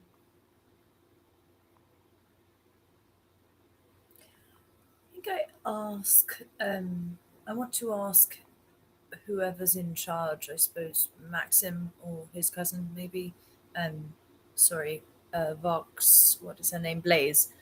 If I can invite my father and Griggy for dinner at the estate. Oh, absolutely. That'd be absolutely fine. We have Lovely, yeah. plenty of food. I've You don't not seen my know, family in quite some time, and I really would like to catch up with them properly. Maxim's like, you don't have any fun plans for the evening. Uh, Oh, well, okay. Well, yeah, absolutely. We'd love to have you. You okay? yeah, job's more complicated than I think I anticipated.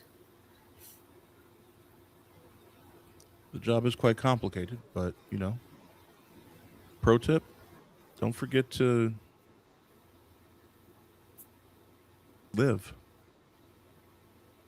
Yeah, I. Full disclosure, I met someone on the road and they were killed. The Almost life of a immediately. writer. So sorry. Yeah, me too. She was special. But we just met. Who knows if it would have been anything. I have a tendency to overthink that part. Everything else I sort of go into with gusto, and romance I've always been a bit slow to act, I suppose.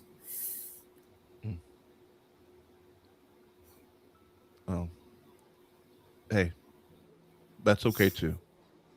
Everyone at their own pace, right? Yeah, I'm just I just don't really know how I'm going to ever figure it out living this life. I'm sure you'll figure it out. Thank you. And as y'all are talking for a while, the bell rings again, and you see your dads show up. Daddies! Ah, Daddies! there it is. Let me make them tinier and move them over here. Those are your dads. My They show up. daddies! Algae, in green and blue. You see his hair's gotten a little bit grayer over the last couple of years. A little bit more gray in his hair and in his goatee. And um, Griggy, on the other hand, kind of looks the same as always. Being a dryad, doesn't really age in the same way. Though I think seeing some of those green kind of glowing features does remind you of her a little bit. That's part of why I liked her. Your dad's say Algie says, thank you so much for the invite, my daughter dear. However, we did have plans this evening. Oh, but sorry. no. But if you would like to perhaps come with us, we could do that instead. Where are you going? We're just going on a little expedition in the Barrens. Gurgi says, full disclosure, honey, I'm from the Barrens. Oh, I never knew. I never told. We'll catch up with some old friends. Okay. It's okay. You invited to the cookout. Thank you. That sounds lovely. I actually would really like that. That sounds wonderful. There was security that somehow got on him after some time. What is happening? Who's that? So Tell me more YouTube about just started playing in my pocket. Tell me more about the security. I don't know, Ashley Johnson. Why don't you go ahead and... That was Ashley. I love her. I've loved her since I was a child. She's great. You're muted, Liam. That means we've officially had Ashley Johnson as a guest. This On the crossover channel. episode. On Critical Role Reflect. Reflect crossover episode. And you see that Griggy and Algie have large like rucksacks on their back as well. And you say, well, we should catch the train and get down there before it gets too late. Okay, should I bring anything? Oh no, I don't think you need anything. Just bring your beautiful little self. Okay. And as all of you go off in different directions, we're going to take our intermission. And when we come back, we'll see what happens during these 4 dinners. Hope you're enjoying this so far. This is definitely the most romantic-y episode ever. Yeah, we'll be back in 15.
pretty pleased with where I'm at right now.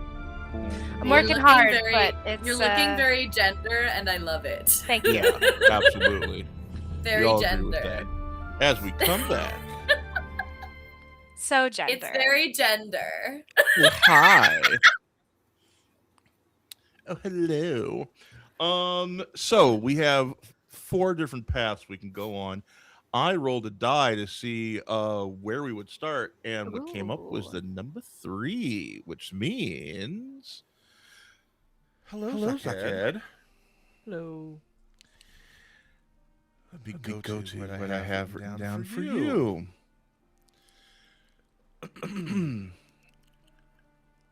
When you arrive at this embassy, which is really just one of the empty estates that they keep for important people, you see that there are tons of Oblaxians here. And you see more orcish people than you've ever seen in your life.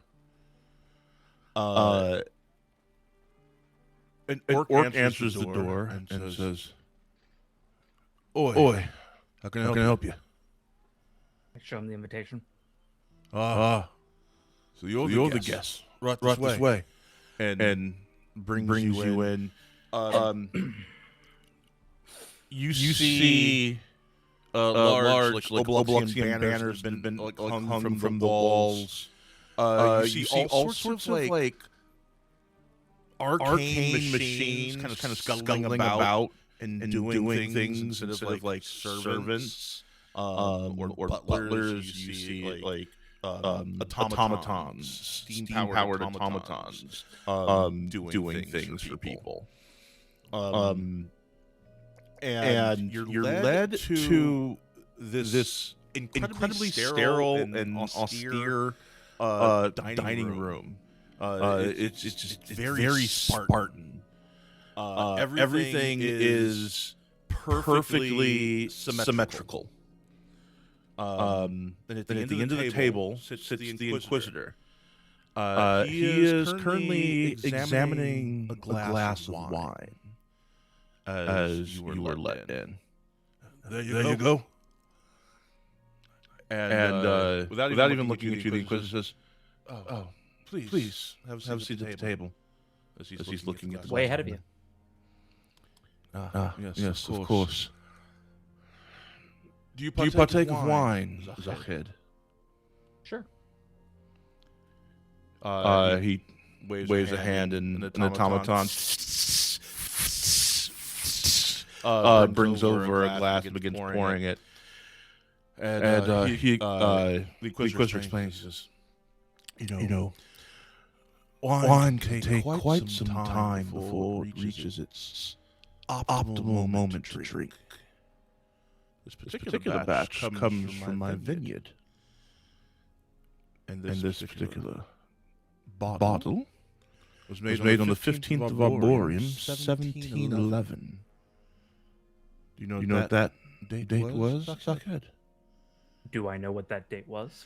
Yes, you don't even need to roll for it. That was the day of the destruction of Palatea.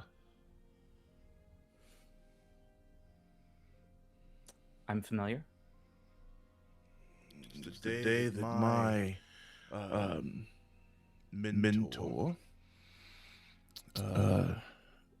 bottled this wine for this eventual meeting. Now, even though it has rested just the right amount of time, now that it has been poured, it needs to rest just a bit longer. Do you remember me, Zach? I'm not sure. You're not sure. You don't remember me from some half-forgotten dream?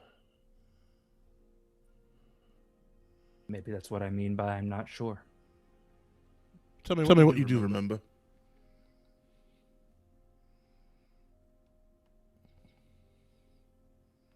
I think you came by our house, by the shop.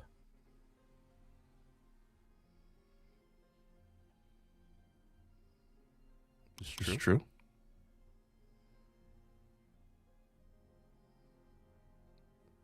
You knew my father? I do. Quite well.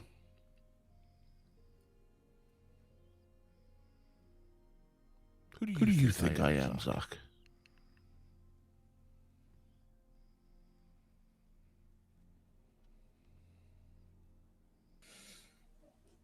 You're someone that someone doesn't want me to remember.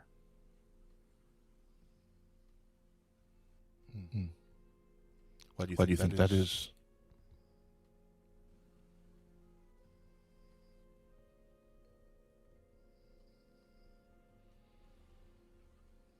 Still trying to figure that out. Would you like to talk to the people responsible?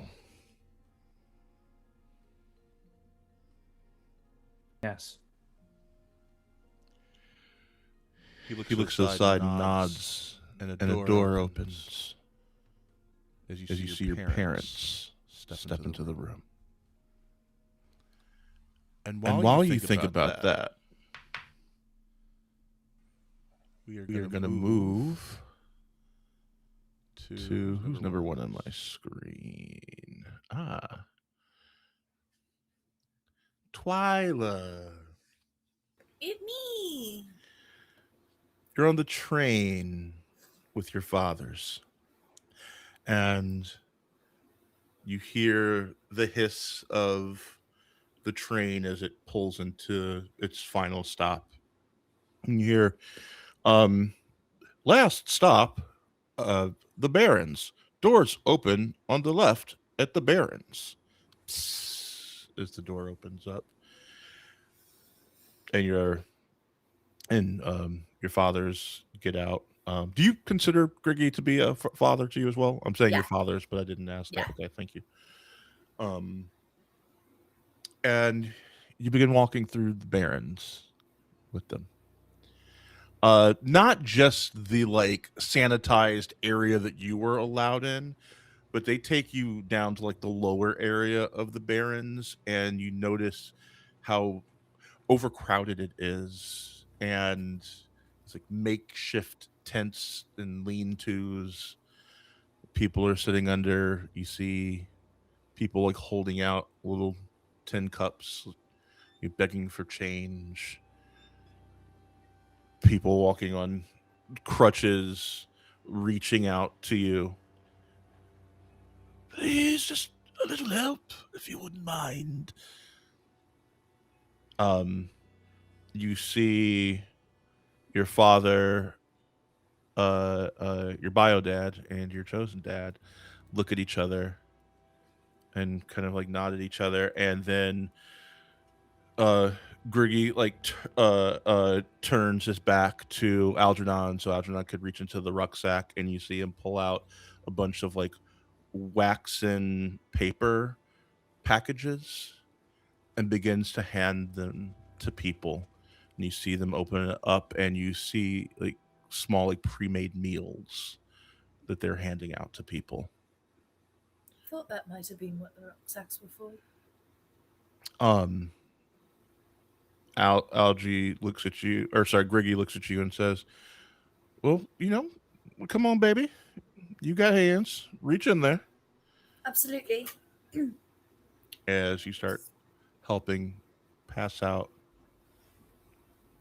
meals. Do you have anything you want to ask them?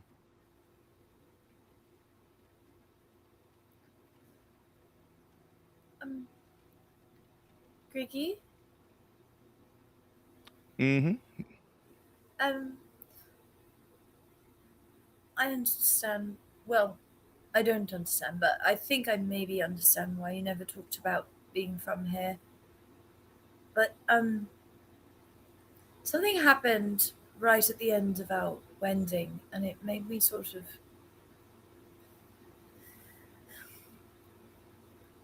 have complicated feelings about my oath as a rider.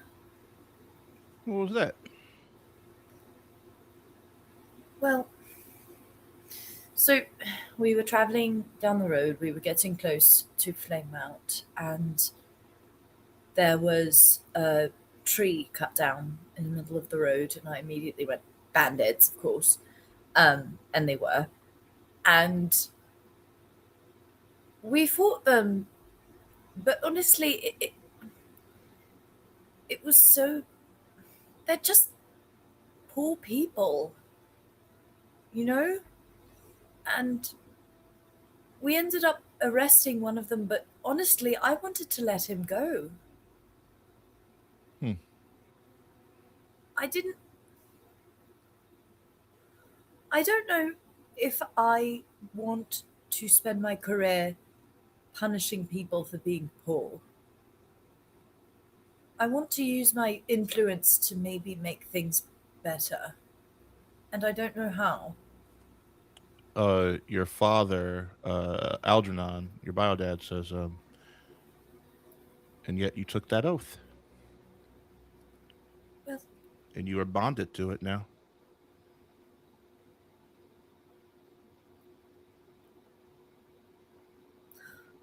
I'm also... Part of my oath is pledging my strength to the meek and the defenseless. And I would argue that although perhaps they are not meek, they are certainly defenseless.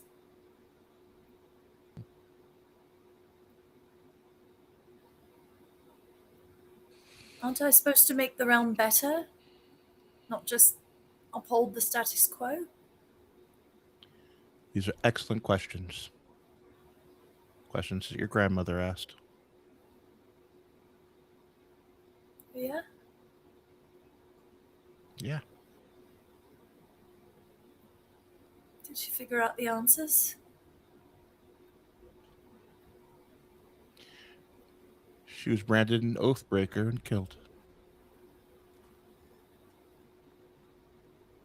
Oh. Right.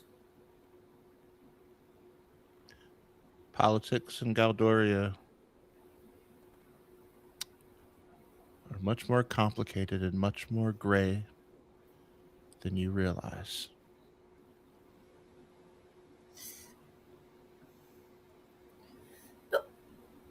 But what if we could do, like what we're doing right now is helping, but what if we could do something bigger? What if we could, I don't know, use some of the resources of the higher ups to help people in the barrens in a more substantial and sustained way? I don't know. There's got to be something, right? Public service? Isn't part of my job supposed to be public service? Part of your job is that, yes. So, all I'm saying is, I don't feel right fighting people who, one, are not as strong as myself or my friends, and two, are only at odds with me because they're hungry. It just doesn't... There's no reward in that. And I don't necessarily need there to be a reward for everything that I do, but I don't know. I really thought my whole point was to make things better, and it didn't feel like I was making things better when we arrested that man. These are the trials the young Paxes must go through to find out who they are and what is the right path. Ever looming is your connection to the stone that you swore your oath on. Because if it is deemed that you have broken that oath, they can sever your connection to your dragon, which could drive you insane or kill you.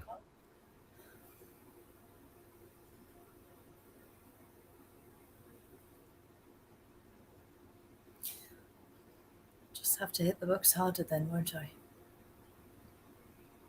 That's my girl.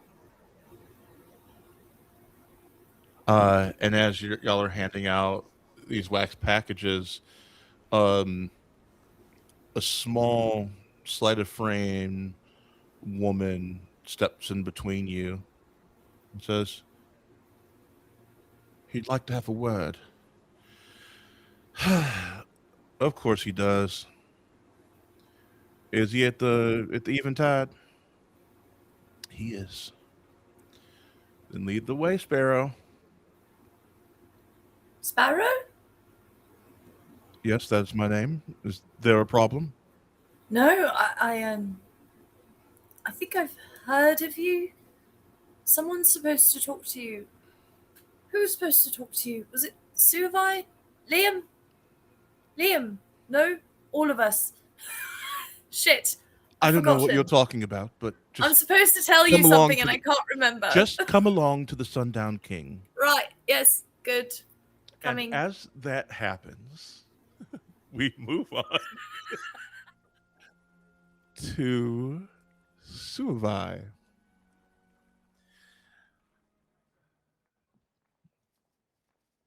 Suvai, the carriage pulls up to an estate flying the banner of the new Anga. But the carriage does not go to the front gate. It veers off to a small gated park with a cobblestoned path that kind of goes into the parking. As you get kind of close to it, a couple new Angans open the gates for you as you ride in. And it's beautiful, first of all. Like, it's just this gorgeous, like, private park. It's kind of insane, though, that it's gated off from people. It's like just for use for people from the estate. It's very like Gramercy Park vibes. Like, each of these estates have their like own gated parks for like their own private use. As you go further, it leads to a small clearing, and you see a long table covered in native Nuangan plants. And you look up and you see the top is kind of covered by these large tree canopies. And hanging from those canopies are jars with will-o'-the-wisps arranged in the order of the constellations of your sky back home. The fourth brother, Pita, greets you and says, "Good day, my lady. I'm here to serve you this evening. Right this way," and leads you to the table. And then gives you a flower. What would be like the kind of flower they would give you to put in your hair? In my hair? Yes. They would give me, sorry, I have one. Because I am someone. They would give me a yellow plumeria to put into my hair. And, and after he gives you the flower, he also hands you a small box. As he goes to tend to the please correct me if I mispronounce this, the pua'a? Yeah, the pua'a. Yes. I researched all week for this. Thank you. He goes to tend to it. Yes, they've created like a big like hole in the ground to like prepare it. It's been going all day. Yeah. And then you begin to hear like music, like the music from back home. And coming out from the other side of the clearing, you see Malaki, who comes out and he's doing this like dance that he's created for you, where he's kind of moving to the music occasionally, like doing slaps. He's like all like oiled down, everything, and he's doing this dance as he comes out, and he begins to dance for you and move around you. What do you do as you see him doing this dance for you? I respond by dancing right back. There is a lot of coupling and the like not call and response, but certain moves like not in sight, but I respond with dances as well. Give me an insight check with advantage, please. Okay. That is insight. It's a 1. It's not a negative. At least. What does that read? Okay, perfect. That's a 13. 13 mixed with his 17 gives y'all a combined 30. And as the two of you begin to move together in rhythm, you begin to feel something deep in your stomach. This warm feeling that begins to rise up to your throat. And even though you can't see it, you can tell that it's glowing. As he's dancing with you, you notice that his throat begins to glow in harmony.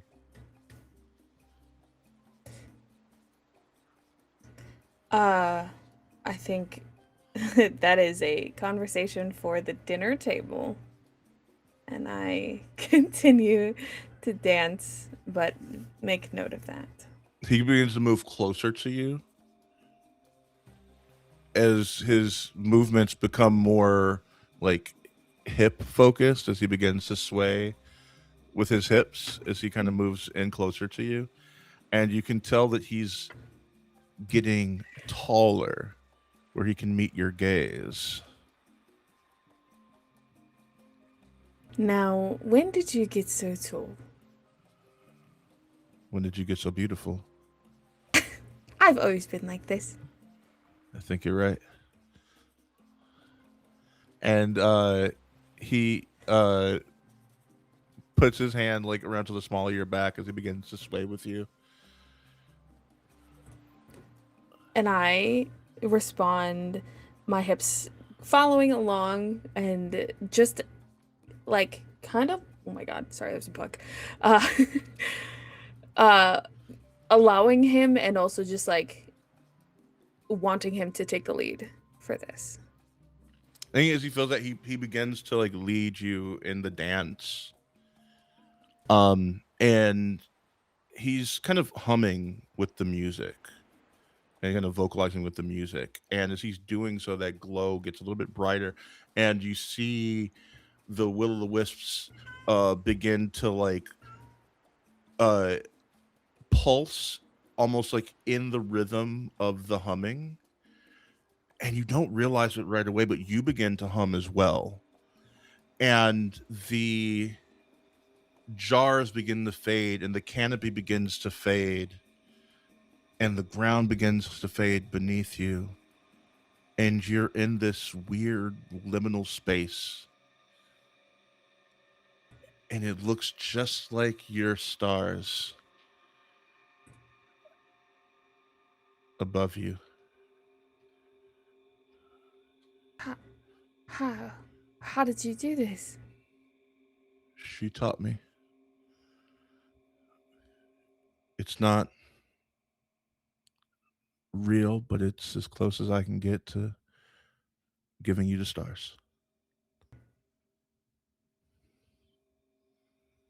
And you did this for me? Suavai, I would do anything for you. I would die for you. And I chose to live for you?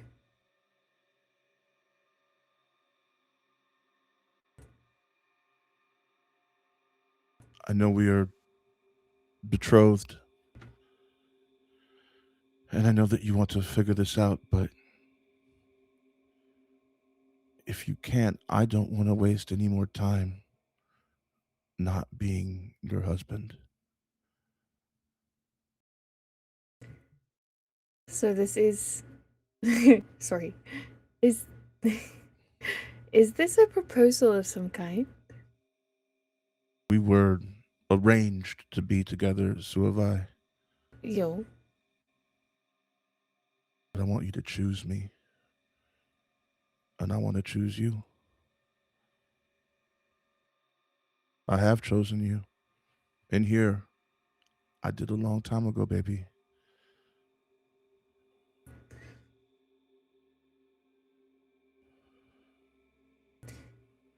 Malaki,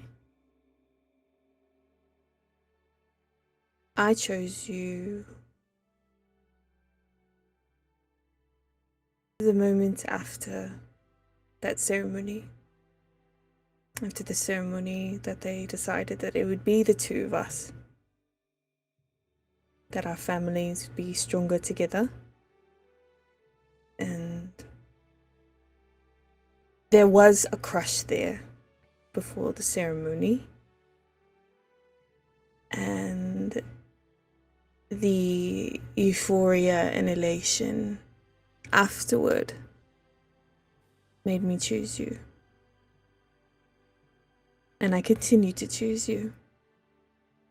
When I was face to face with a demon who wanted my soul, I thought of my flight and I thought of you. I thought of a future.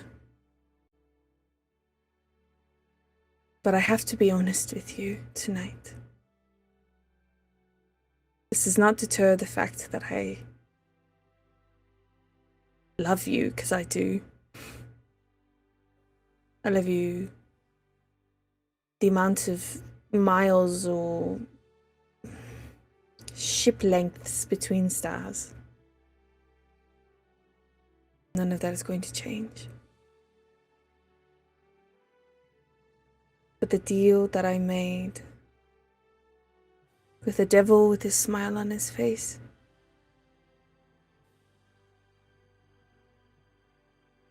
I could die at the end of this mission. I don't care. I want you to know that. And I want you to know that it doesn't change anything. I talked to my flight leader,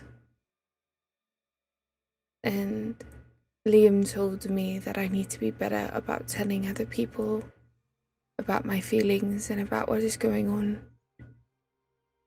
for me. Who, the little hamster person? It's not a hamster, it's a stoat. Don't say that in front of him. Otherwise I'm gonna have to punch you. Suavai, I don't even know what a stoat is. It's a stoat, moving forward. Okay. Okay. I thought it was a hamster. But I know you're still going to be there. I know you're still going to be my betrothed, even if the family decides that we are no longer allowed to be together. And I do want to marry you as soon as possible. Because I don't know how much time I have left on Earth. So let's spend the rest what time we have left together. And if Sam Twist comes for you, then I will follow you to the very pits of hell.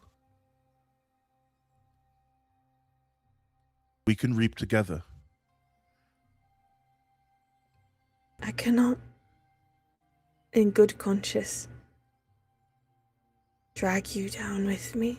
Suavai, I do not get to choose your path. You do not get to choose mine. And that is why I love you, Malaki. And that is why I am saying yes to getting married as soon as possible. But I am still a dragon rider. Of course. I still have an oath. Of course. And so I need to remain on the continent for as long as I am necessary to be here. I will beg and plead and grovel at the feet of whoever assigns me somewhere after everything is done, so that I can be on Nu'uanga as a dragon rider. Because you need to be home. You and I both have incredible jobs and futures that have been predestined for us.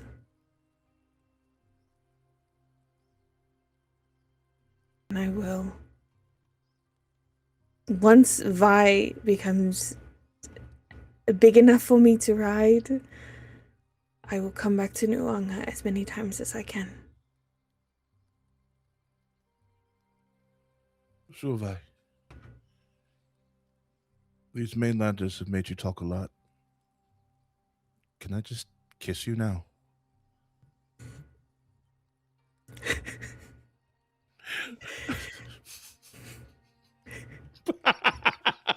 I will show on the screen what I just saw in just a second.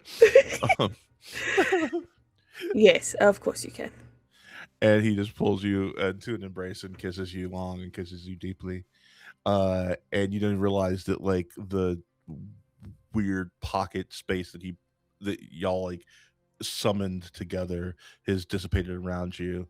You're back in the little clearing as Pita is trying desperately not to look as he's like finishing up the pork and trying to plate it. And you can just hear like in the background Lagi, Rapina, and Pita going, "Come on, bro, we gotta get this plated for them. Hurry up, hurry up." And as they do that, we move again to Liam. Liam, you were walking through the streets of High Spire with Victor Emberson, who's just kind of quietly like walking with you, silently like holding your hand. What's going through your mind at this moment?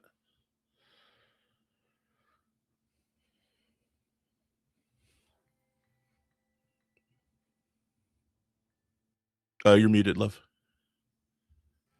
A lot of things. Like, was he always that tall? And why is the wind making his hair look like that? And he said we were going to some of his favorite places, but we haven't stopped anywhere yet. And when are we going to stop? And he's going to hold my hand the whole time. And is my hand sweaty? And is that okay? And I'm gonna not trip over my feet. And who was that? Is that my dad? No, not my dad. We're good. Silverfoot, you okay? Yeah. I've just I've never I've only been to Flamemount once, and we stayed at the castle. I didn't get to go out, and you seem very at home here. Yeah, I used to visit here a lot when I was a kid. My aunt stewards the estate. It's one of the last real pieces of wealth that the family still has, so we would often spend summers here.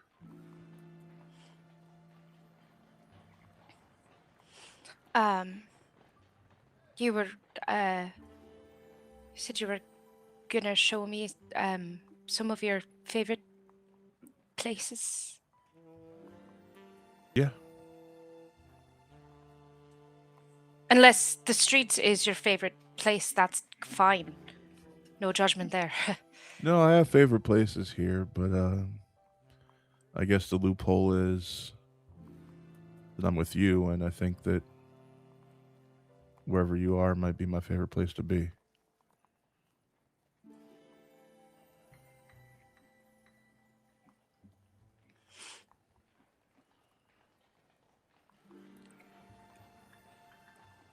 I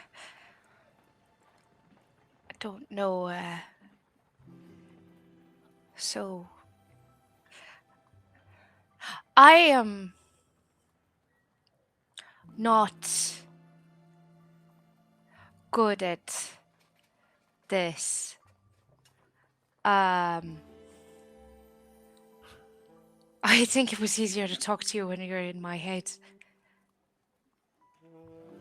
That was real, wasn't it? I was hoping it was.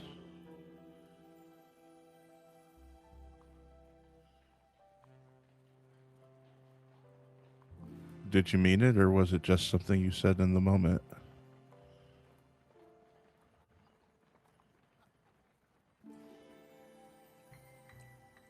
I meant it. So did I. I think I meant it for a long time. And I'm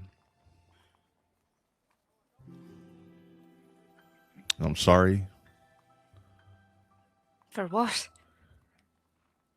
Being shit at showing it. Well, not exactly pulling full marks in that department myself.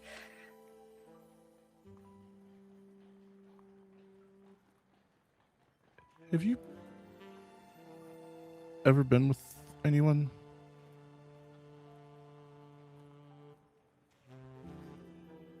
Why would you ask that? You ever been kissed?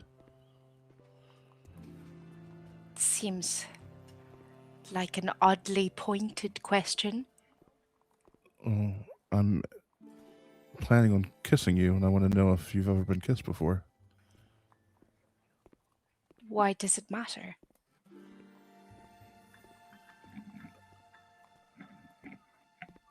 Because your first kiss should be special. Was your first kiss special? Not as special as it could have been.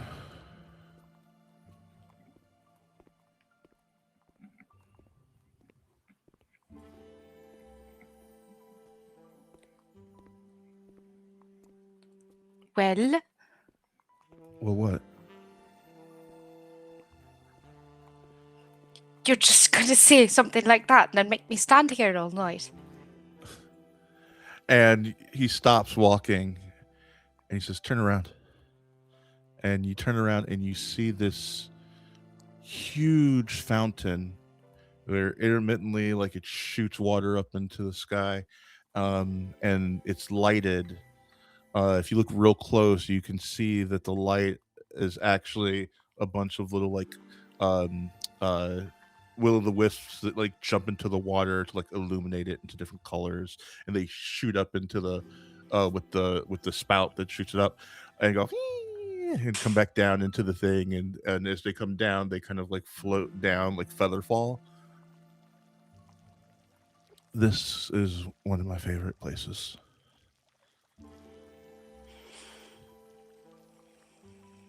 They say you toss a copper in there and make a wish, it comes true.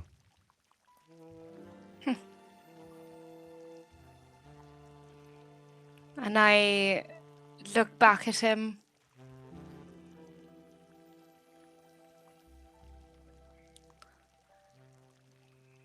I suppose you'd best toss a gold if you really want it to come true. Maybe you should toss it. And he pulls a gold coin out of his pocket, and he presses it into your palm, and closes your fingers around it. And he steps behind you, and you feel his arms around you as he lifts you up like you weigh nothing and puts you up onto the ledge of the fountain. And he leans into your ear, and he says, "Make a wish."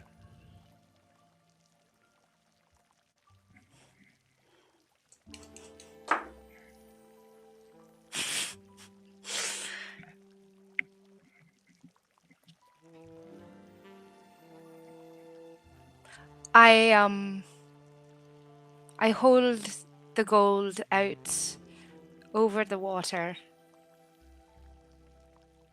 and instead of dropping it, I turn around and I grab his hand with my hand and put my other hand on his face, and I say, "Wishes are for sissies," and I kiss him.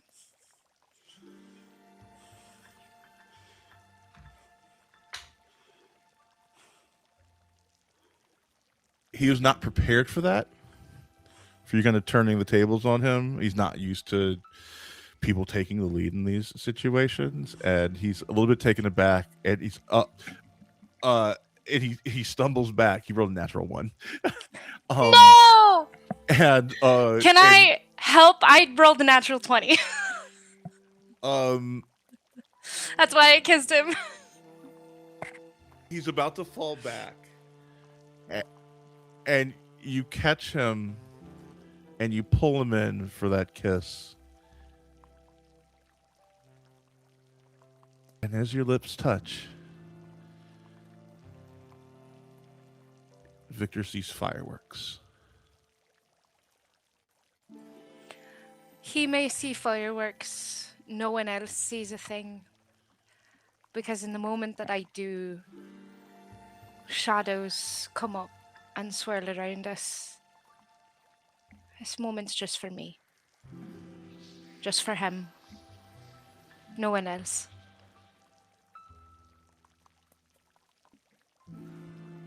As your lips part, he says, have some kiss. You're right.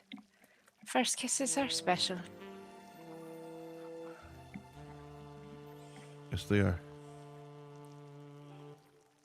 And as you two stare in each other's eyes, we move back to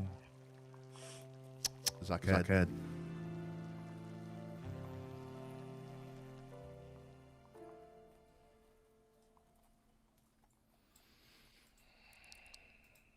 You see your parents step into the room. Annika and Gam Novak.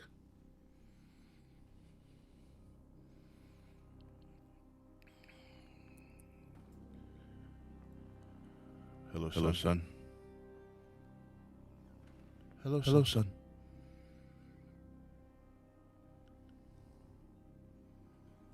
Are you think he'd be in town? We're not known to be in town at this moment. No. Why is that? Because we need to talk to you.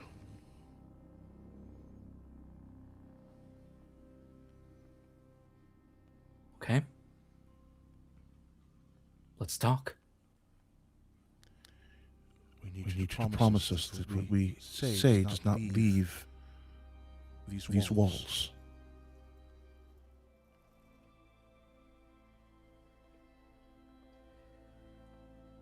You know how I feel about promises. Which is why I know if you make that promise, you'll keep it.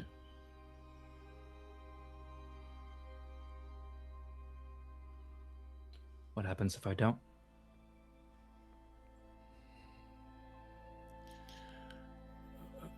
I do not know.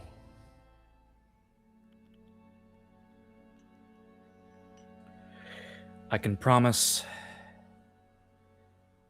that anything that does not conflict with my oath as a writer stays between us.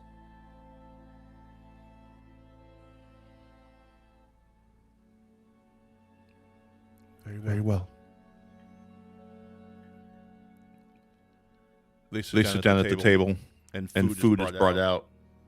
Very rare steak,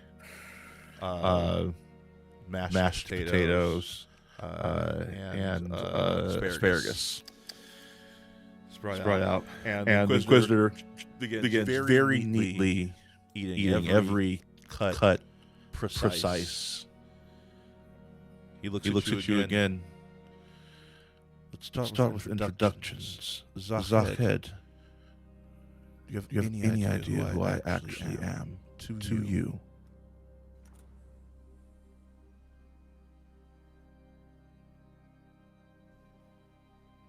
And I can actually to you, yes. And I can show you a picture of the Inquisitor right now.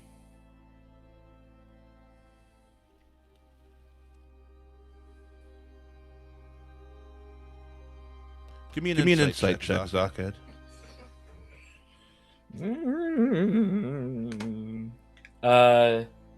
Can I use my ability to give myself advantage on insight checks to determine if people are trustworthy? Yes. That's going to be an 18. 18. You look at him long and hard. First thing you notice is that one of his hands is prosthetic. It moves. You can hear very slightly the whirring of servos as he moves his hand as he's eating. Then you look at his face. His bone structure. His eye color. He's a little bit older than you. Not old enough to be an unknown parent. Then you realize it. Sibling.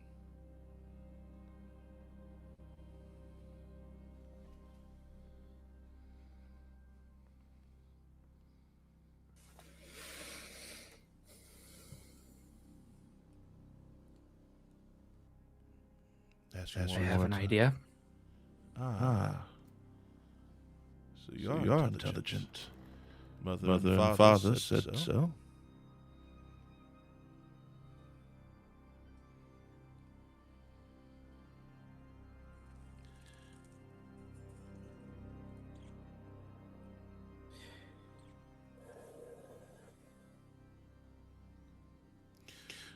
Second question. What can you tell me about the 13th Army?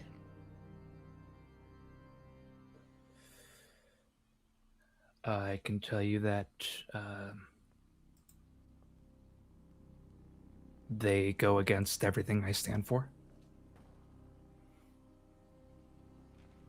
That they're rapidly gaining power and influence.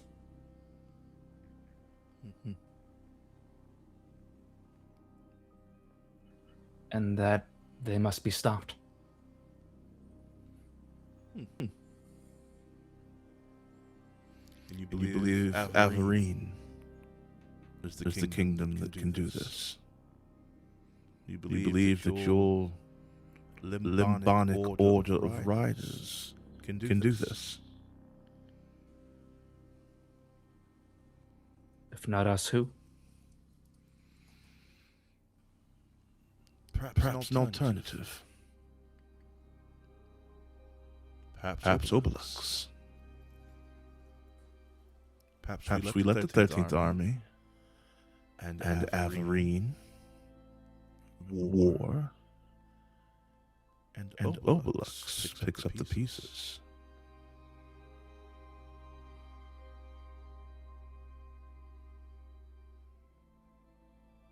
Let me ask you, Zuckhead, on your Wending. Did you learn anything about those in power in Obelix, in Averine?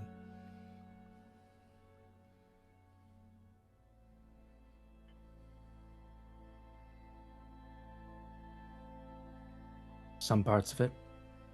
Did not someone of an exalted house try and kill one of your friends, kill multiple people for little to no reason? You're well informed. You have no idea.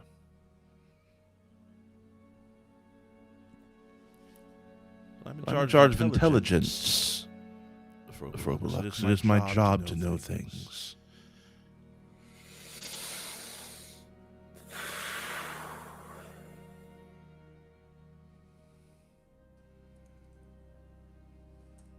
I look over at my parents.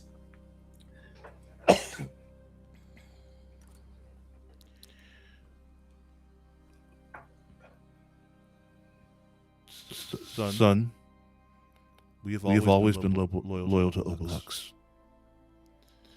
Part of our being here, our continued existence in Averine, was in service to Obelix. This is our path back, you see, by gathering information.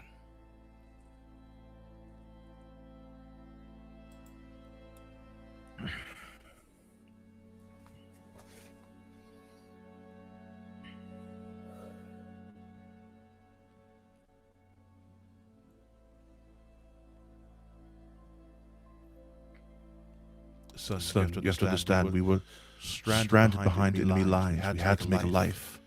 And it's protocol.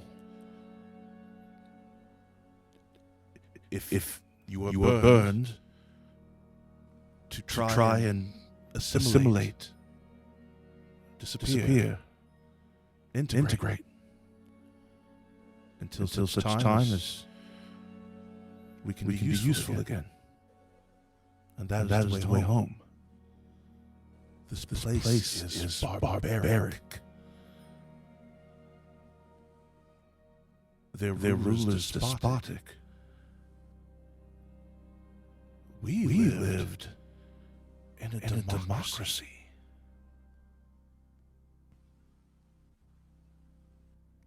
We elect leaders. We do not sit under tyrannical rule back home.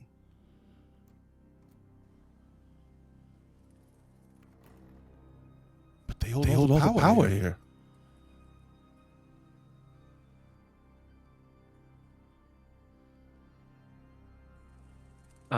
And Zakhead's head is reeling with this information.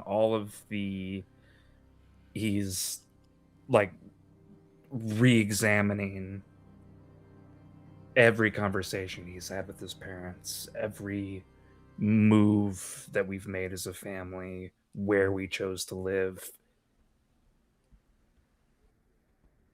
and them encouraging him to become a writer. Son, the devastation of Palatea was horrible. I do enjoy our life there. I enjoy the friends that we made there. However, it also provided an opportunity.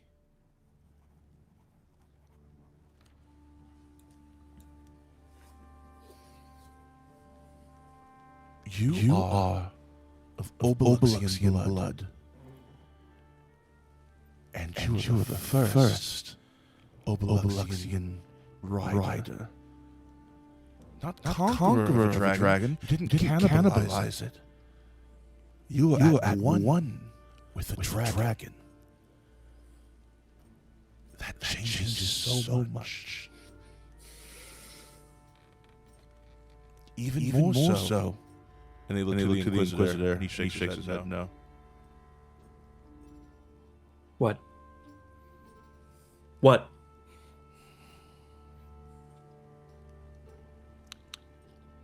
You've kept so much from me. What are you keeping from me now?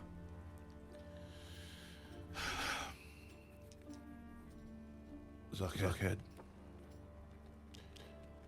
do you know how dragons reproduce?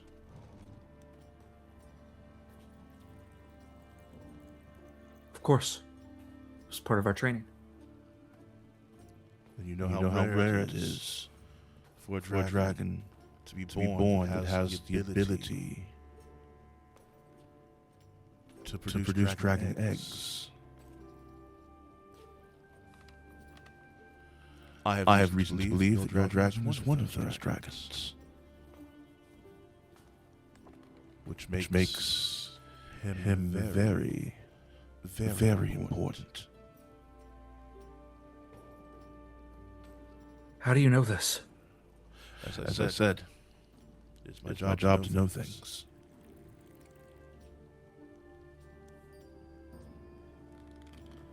It's also my job to keep secrets. So I will not tell you the exact ways and how I know, but just trust that it is, I believe, to be accurate information.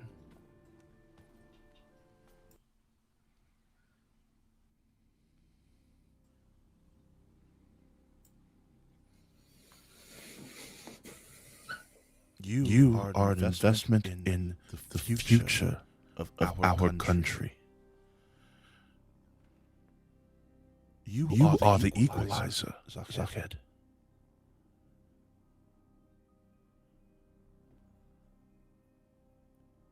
I'm... What, an asset? Yes.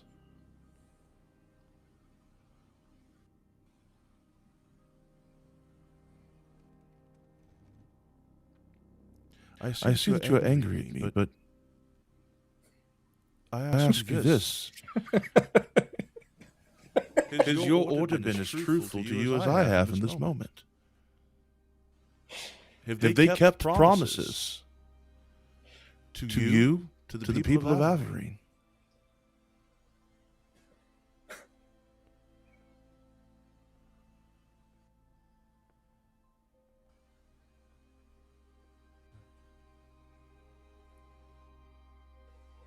You don't get...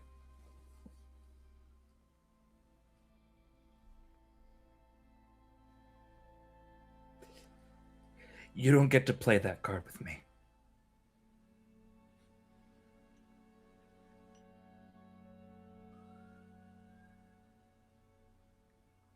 Think about it, Duckhead.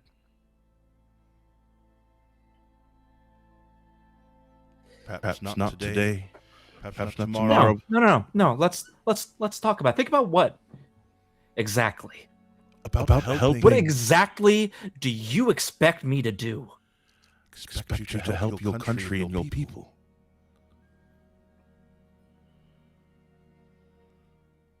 An orcish kind.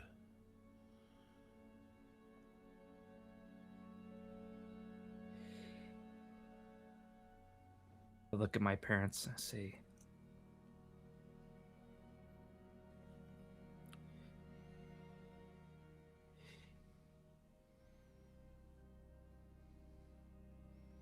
the amount of times I asked you about where we were from,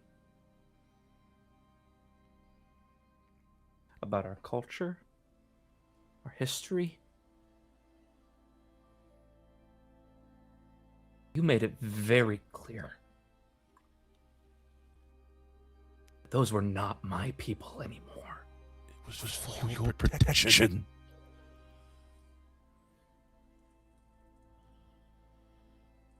Zaked, if there were any other way, we would have done it. We had to keep it secret to protect you from the Avarinians. Any other way?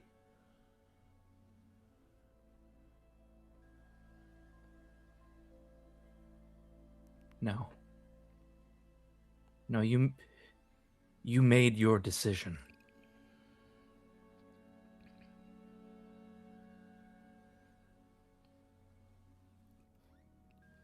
Please, son. Think on it.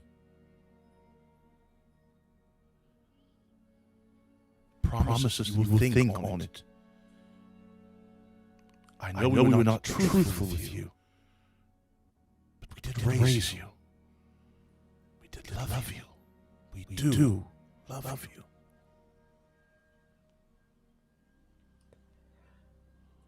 I can promise that this will most likely be the only thing I'm thinking about for a long time.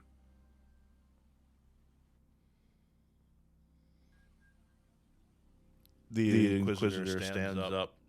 He walks over to you, and he takes it looks like a cog. It's a coin, but it's shaped like a cog. And he puts it down in front of you. And you can see the Obloxian crest. And he says, if you press on that crest, you'll be able to communicate with me. It will only work once. So choose that time wisely. You are not a prisoner here. I do not ask you to do anything against your will. I only ask that you consider helping your people and giving your parents a way home.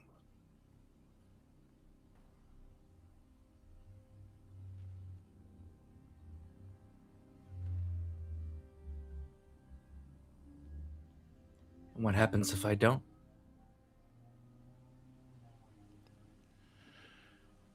When you come to your decision,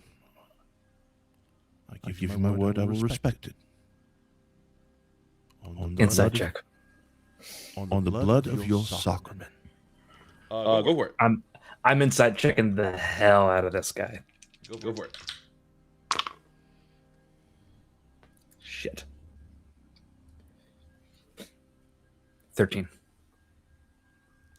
He is absolutely impossible to read. And if you search, he lets down his guard and lets you into his mind for a second. And shows you that he means exactly what he says.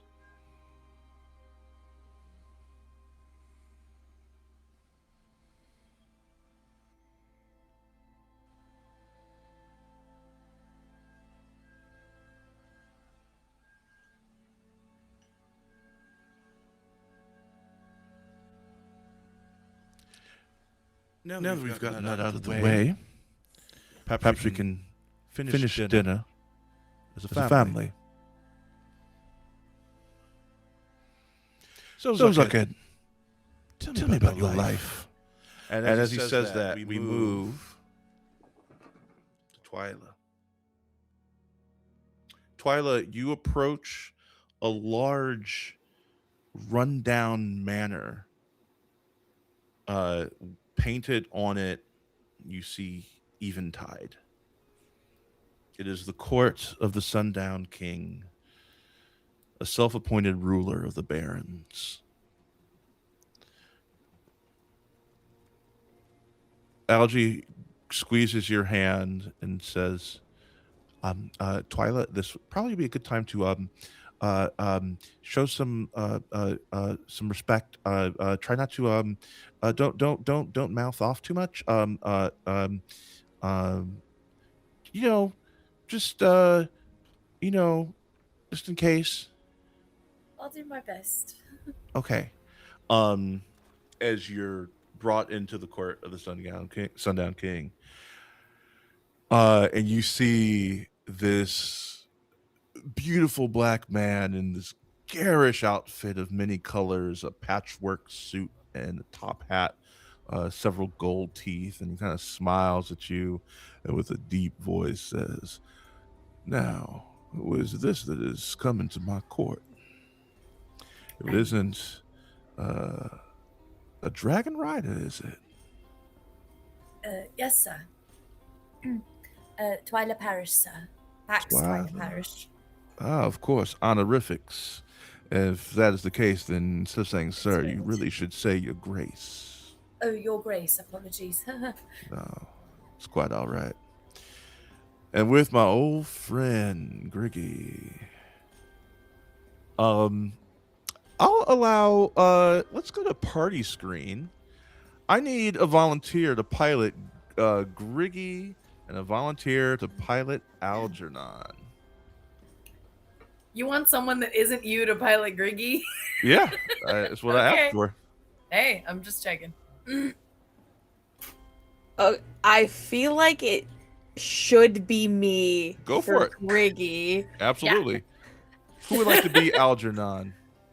I can best option. I'm happy to let you do it, John, or I'm happy to jump in if you want a minute to. No, I can be Algernon. Yeah, do it. Ready? Hey. Hello, old friend. I don't see you around these parts too often anymore. Griggy's the one from the Barons. From the Barons. We're just back in town, you know. We're here celebrating. My 40 I'm at rooks the tell. Wyll. Ah, yes, the Wyll, where you show the higher ups your medal. Yes, sir. The one and only. My 40 rooks say that there are dark tidings on the horizon. Sir? Plotting in the dark. Oh, it was Ray. Shoot. Sorry. Sir. My flight was stopped by a group of bandits. I'm not talking about the Red Skulk at this moment, Pax. I apologize. Ray is exactly where he needs to be at this moment. Oh, okay. My question is, what do you know about this 13th Army? Is this really a topic of conversation for tonight? It absolutely is. Because the Wyll is only days away, and I'm being told that something bad might go down there. And I need to know if it's this 13th Army, if it's this Obeluxian army, or if it is that new Anga that plans to move. Well, I think traditionally the Nua Anga are in my estimation, I don't think that they would do anything to jeopardize the relationship with Everine at this moment. Oh, No, even if they're their only- princesses lost their ability to see the stars, you don't think that that could be something that would piss them off and start a war? Well, Where did I can say personally that she didn't lose that ability because of Averine. It's a bit complicated, but she lost her connection to the stars because she died and came back. Yes, So- and made a deal with Sam Twist. Quite pedestrian. How do you know all this? is she okay? Remains to be seen. It depends on how you mean by okay. She's managing, I think it's safe to say. oh my gosh, sweetheart, I'm so sorry. Don't be sorry to me, I'm sorry to her. That was Yeah, so Algernon. Oh my god, I'm so sorry. Yes. Really? Griggy hugs you. Oh no, I'm fine. It's really But you it's Suvi that see it. well, I'm more feeling for her than I am for. It's all right. Well, still, but I mean, it's not all right for her, but it's all right for me. all right. I just want her to be okay. I'm glad she's Yeah. not dead. Well, Anyway, there you 13th have Army. So, right, the 13th Army, well, the person that we've had contact with, a couple of times now, and about whom I planned to talk to the Great Worm of Knowledge, since he offered me an audience, well, we'll talk about it later. Vox Ildane is the person, and it appears that he is killing dragons and consuming their hearts to gain their power. He's got lots of different draconic markings on his body in a very sort of unnatural way. And he seems to have... Sildane is just a pawn in a game, just like all of us, sweetie. Well, He serves the 13th. so he's not the head of it. No. Crixusildane was a disgraced soldier from Obelux. That was... So Beluxian. Oh, that's why he's got all the... Sorry. turned.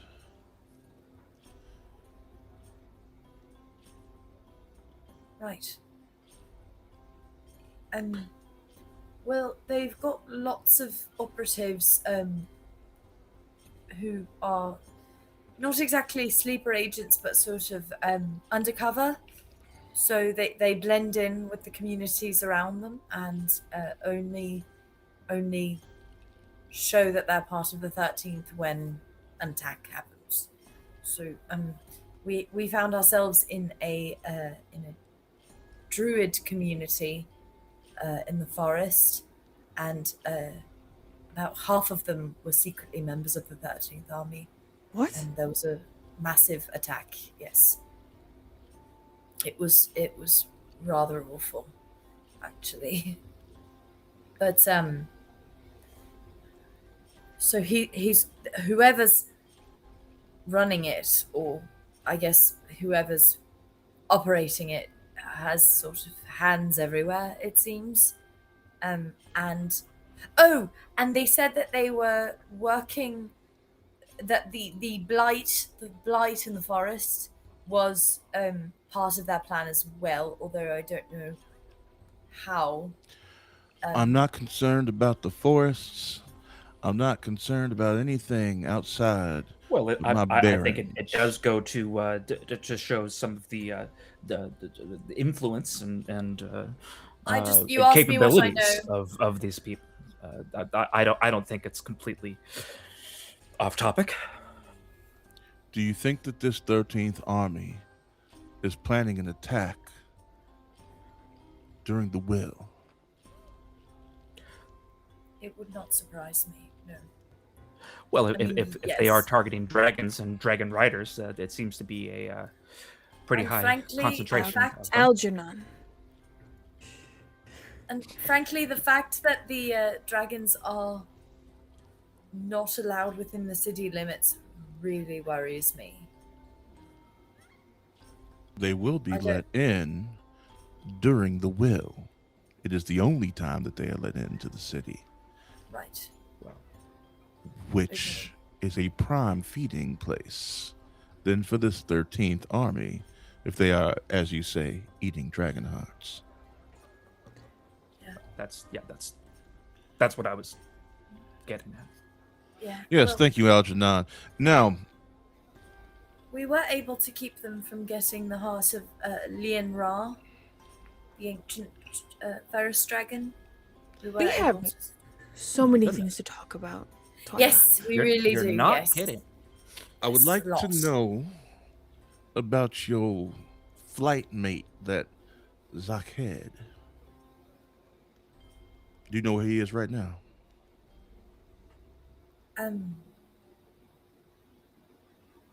I believe.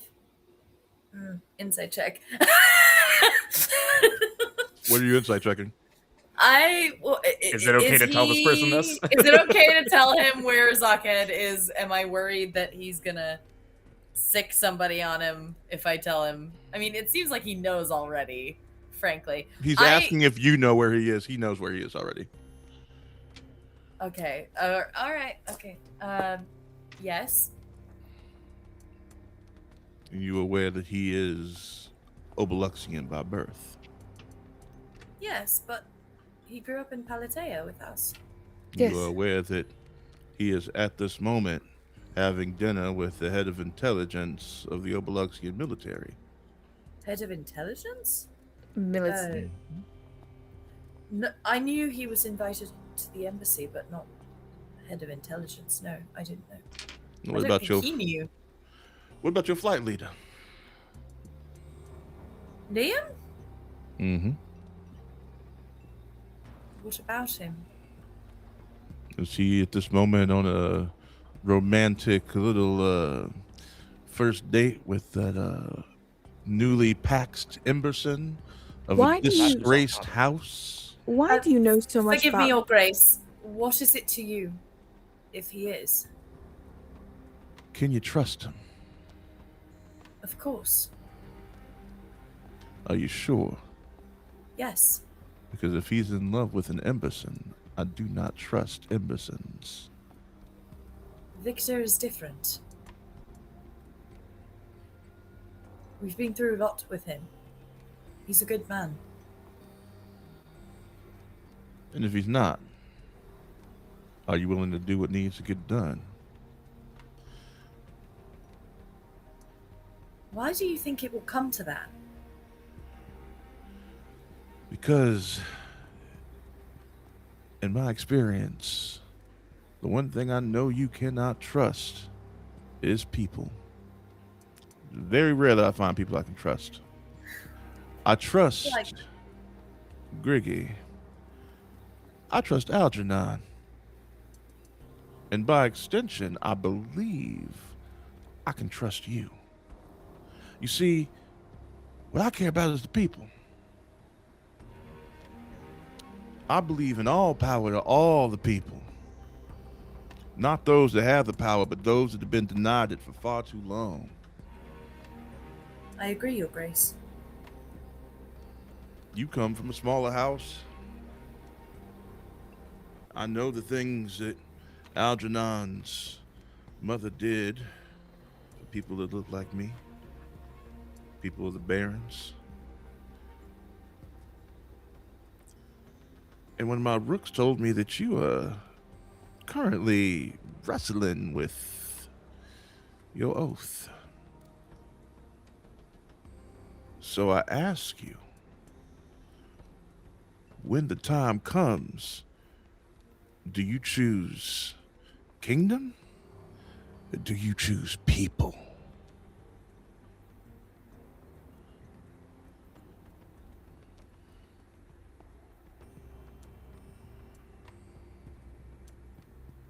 always choose people, provided they are the right people. You feel Griggy squeeze your hand. Well, that is excellent news indeed. In that case, let us have a feast. And you see a bunch of children and street urchins come and bring a table out and set it for you. Griggy knows that these are members of the 40 Rooks. Griggy knows this because when Griggy was a kid, Yep. Griggy was a 40 Rook with the now Sundown King. And as the table gets set, we move to Suavai. Suavai, you've had this amazing dinner, and it's just been a wonderful, wonderful night. And at that moment, you see Malachi's brothers suddenly stand at attention and take a few steps back I stand. as you see the Matua Anga come into the clearing. I bow my head and do not make eye contact.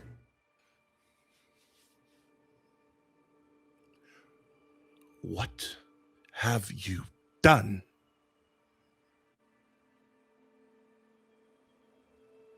What kind of answer are you looking for, Tita Matuanga? What have you done? You know what answer I am looking for. I did what I did so that I would be alive and standing before you now.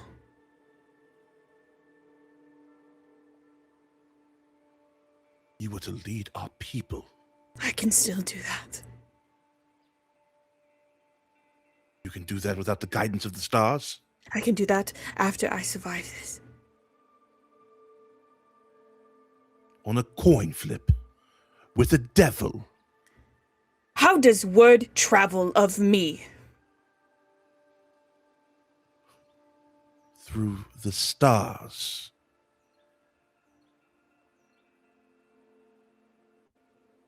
Then I am sorry that I was not the one who told you everything that happened.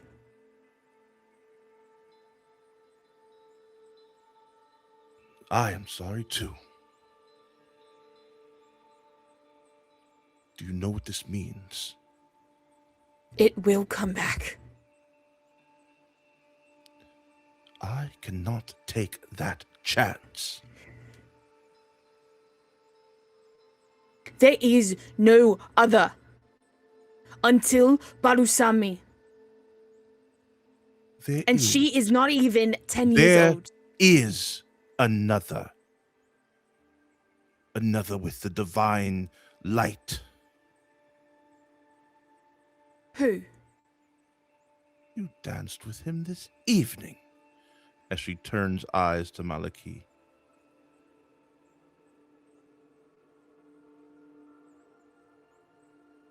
It is written that he is for his family, not for this country. Desperate times, Suavai. I am still here and breathing. And yet, I strip you of your title.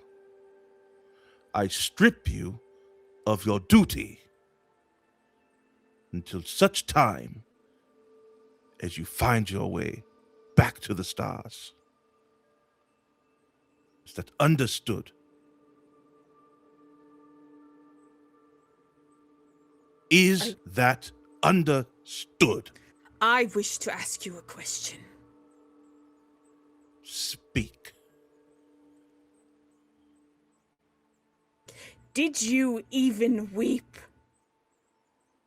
when you heard that everything was stripped of me? Did you experience any emotions?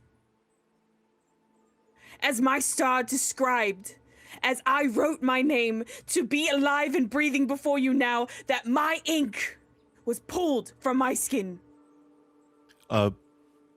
Permission to make physical contact with you. Yes. The Matuanga steps up to you as you yell at her and slaps you across the cheek. I grieved at the loss of my favorite niece. How do you lose a niece that stands now? By her ink being drawn from her. Have you asked of the new ink What? that has come upon my body from the Briar King, because I found out that I am a descendant of the Penumbra? Did you know? Did you known ask? that for some time. So what are you would doing have with it? learned it when you became the Matuanga. But you will no longer be. Maliki will lead our people now. You're going to sever hundreds of generations of women leading our people. Because you cannot wait for the 13th Army to be at our feet dead. No. And that is what it means to lead, to make the tough decisions. Suavai. This is a cowardly decision. You made the cowardly decision. I made the decision to be here for my people. The best way you could have been there for your people that day was to die. You are telling me in front of my face that you'd rather me dead. That is what you say to me. If it is do you mean it? No, do you mean it? Between that and the continuance of our people, then yes. Do you have any idea what you have done, giving that demon access to your power?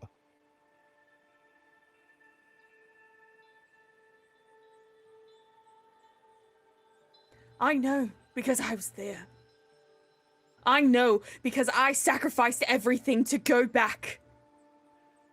At this moment, Maliki steps in between the two of you. Stop. Maliki, no, I love you. No. Just wait. She's never going to talk to me again after tonight. Wait. Please. She's not. Please, wait. Matua Anga, you were supposed to give us more time.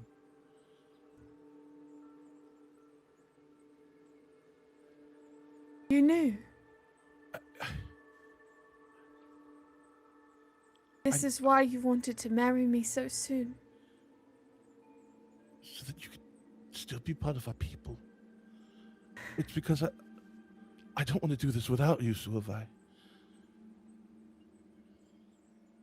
It was not for me. I know you truly love me, but you did not do this for me. Of course I did it for you. No. You did this so that... No, because I can show you the stars. No, you can't. You can't. You can't. Do I love? I can. Malaki. I can't see a world without you in it, Suavai. There is a world with me in it, Malaki. And the stars that you made for me tonight are beautiful. But I know that they are not the stars that you see tonight. Because the sky constantly changes.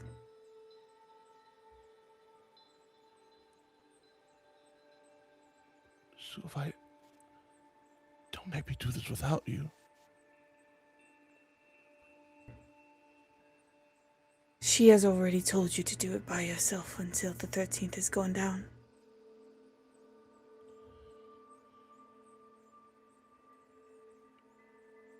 And I will love you till my dying breath. Suavai, no. And the first time I have to reap. He goes and grabs the small box and he opens it, and you see a ring with two dragons. The ring is like two dragons like twirling around each other. Please. Please.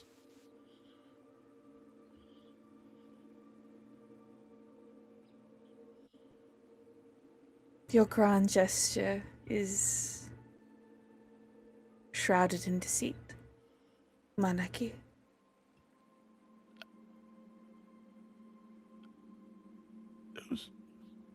There's no other way. There was. I just want us to be together. Manaki? Suvai, no, please don't say it. Please don't say it. The people of the continent told me how to speak, and so I will speak more than what I know you think I'm about to say. You could have done this by going to the riverbank with Zappies. We could have held hands. You looking at the stars and me the moon, because that is all I have left.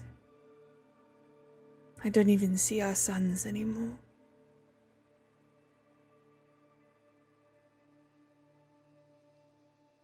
I love you.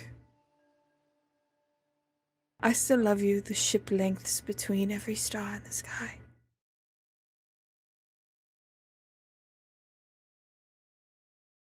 Malaki, I love you and I need to go.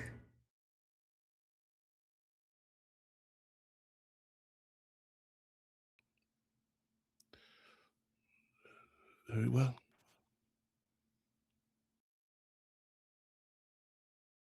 If your schedule is not too busy, as the new Matsuaanga, find me one more time before the Wyll.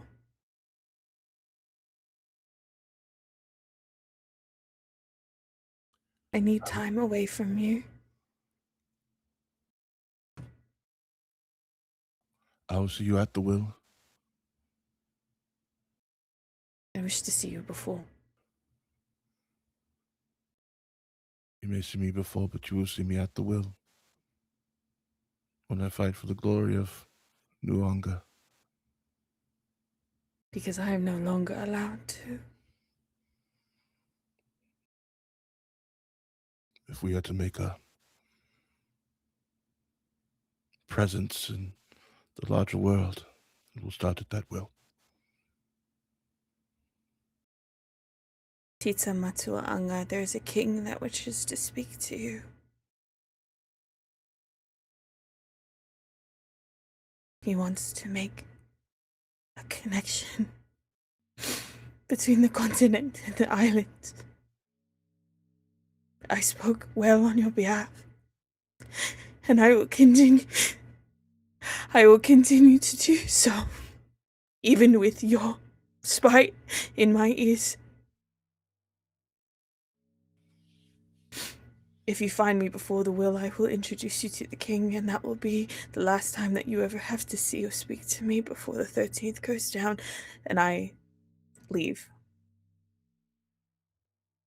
Soon as you are out of sight, the Matua Anga collapses into Malaki's arms, weeping. And they hold each other, crying at the loss of Suavai from the tribe of the Nuanga. As we move to Liam.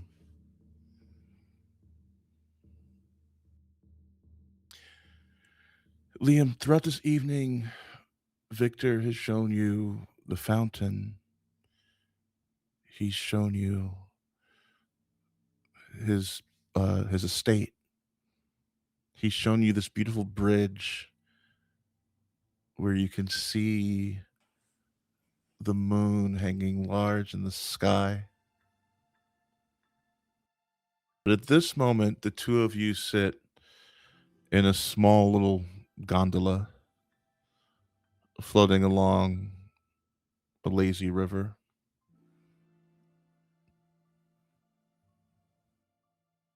And you're looking at each other.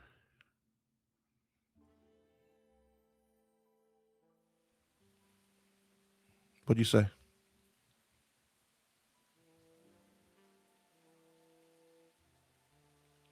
God, I wish this night could last forever. Seems like Something out of a dream.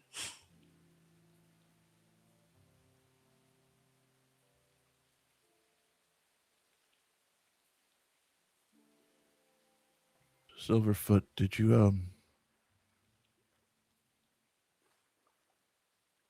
have any other dreams?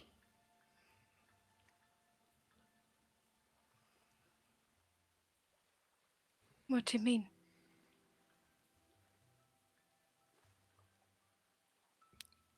Nightmares? Since the Wending started?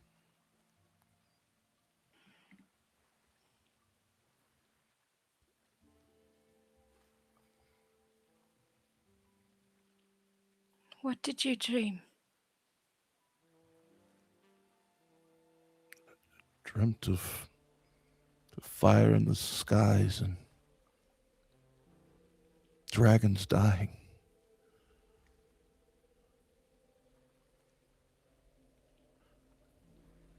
And I saw myself at the right hand of a dark creature, and I don't want it. And I grab his face and I force him to look at me. No. I'll not let it. I won't let him.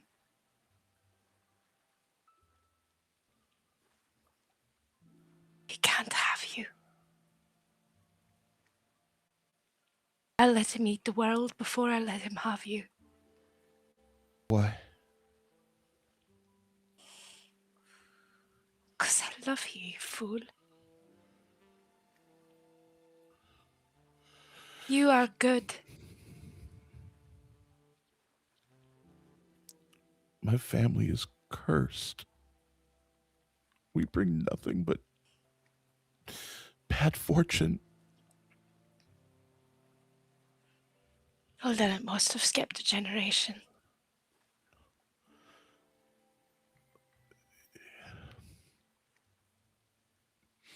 You say such beautiful things. You make me feel like I could be beautiful. And I run my fingers through his hair a bit. Victor, you are the most beautiful, complicated, frustratingly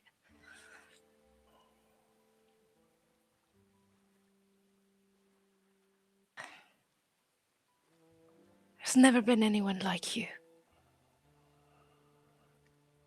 No one. Not in your family, not in the world. Whatever curse you think is on your house, if there is one, we'll break it.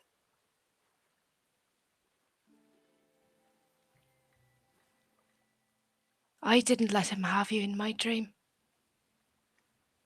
I wouldn't let go.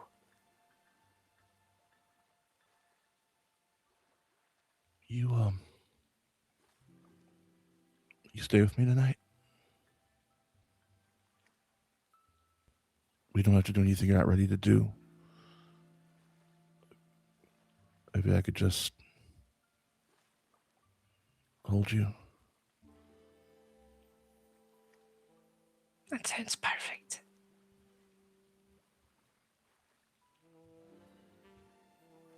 You can lay in my arms and I'll watch over you. No nightmares, only good dreams tonight. You know those beautiful things you said you saw in me? Aye. I think I know why. I think I might be a mirror.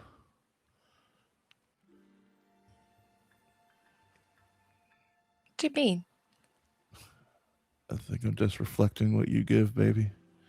As he pulls you close and kisses you long and deep. Well, then I guess I better stay close by. And the two of you float down the river as the sun set, or as the moon hangs low in the sky.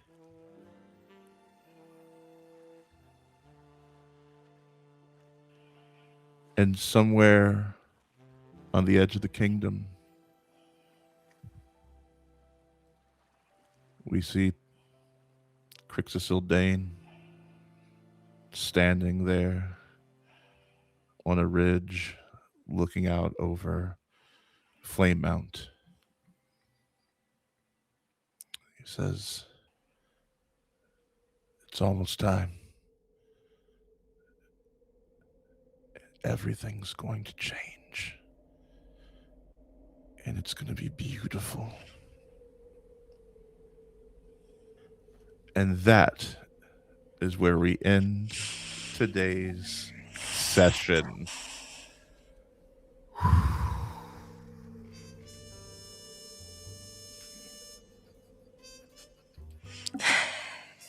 She walked into my office like something out of hell. I know the day was trouble, see, because it was 6 p.m. on a Friday. Nobody walks. She had legs that wouldn't quit if you begged them to. She had legs that went all the way up to her hips.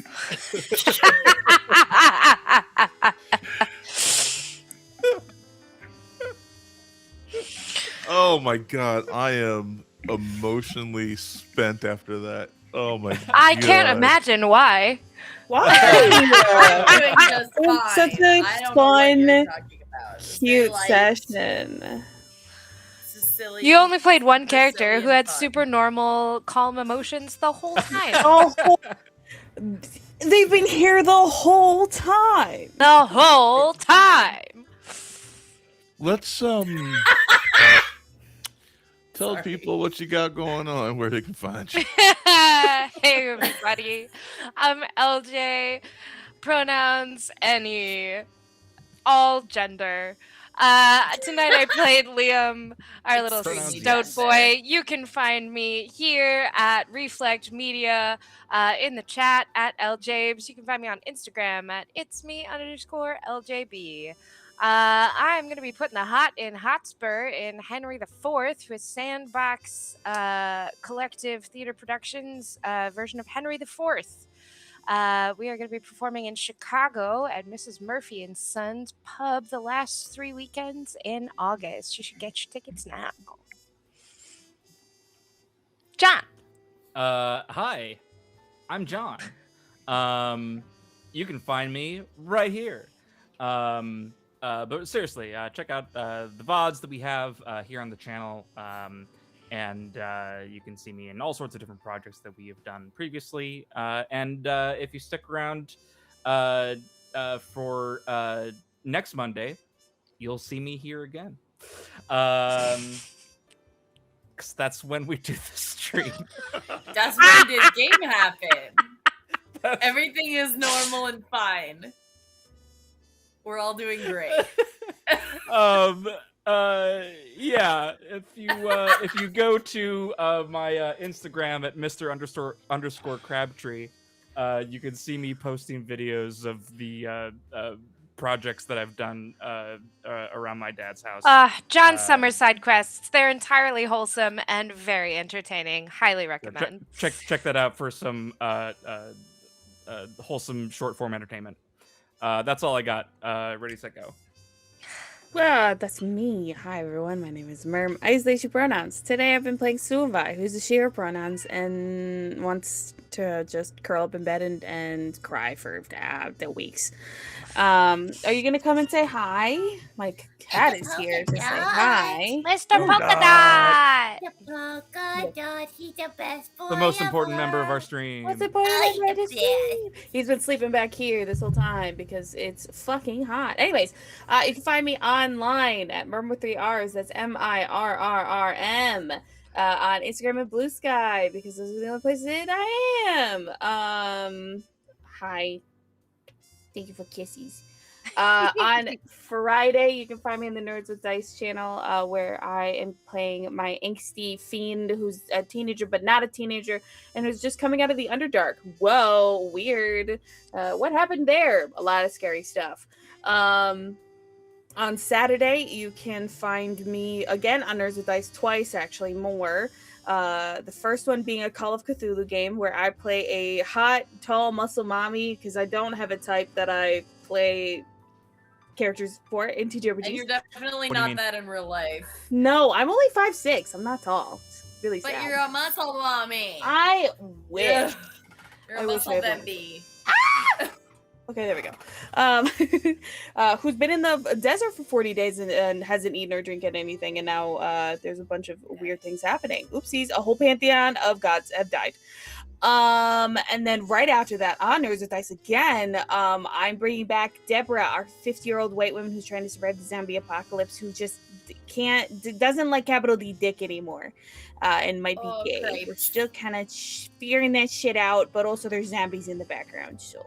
Zombies. Oh my gosh. Zombies. Crepes. So many zombies. So many zombies out here. Oh my gosh. Yeah. That's what's happening with me. I got a bunch of pre-recorded stuff that's coming out in the next few months. So keep an eye out on my social media. And last but certainly not least, it's Sadie. Hi, friends. You know me, I'm Sadie. You can find me in the chat at Audrey3. You can find me on Instagram at Sadie Songs to find out what I'm doing at any given time. You can usually find me on here. You can find me on Wednesdays playing our wonderful Star Wars campaign, which is so fun so far. And keep an eye on my channel, Audrey3. There might be some stuff happening there foreseeably. Who could say? If you like to be read to, that could be a thing that maybe you could join me for sometimes. I don't know. Who's to say? Yeah, Maui, take us home, babe. I got nothing tonight, y'all. I'm tired. You're seen, CBs. heard, you're loved in this space. Let's go raid. Join our Discord. We're super fun. Join our Discord. Join our Patreon. Doing all Use the your things. Amazon Prime account to give us a free sub. Watch these characters beat children. It's really fucking cute. We it's on out. Patreon.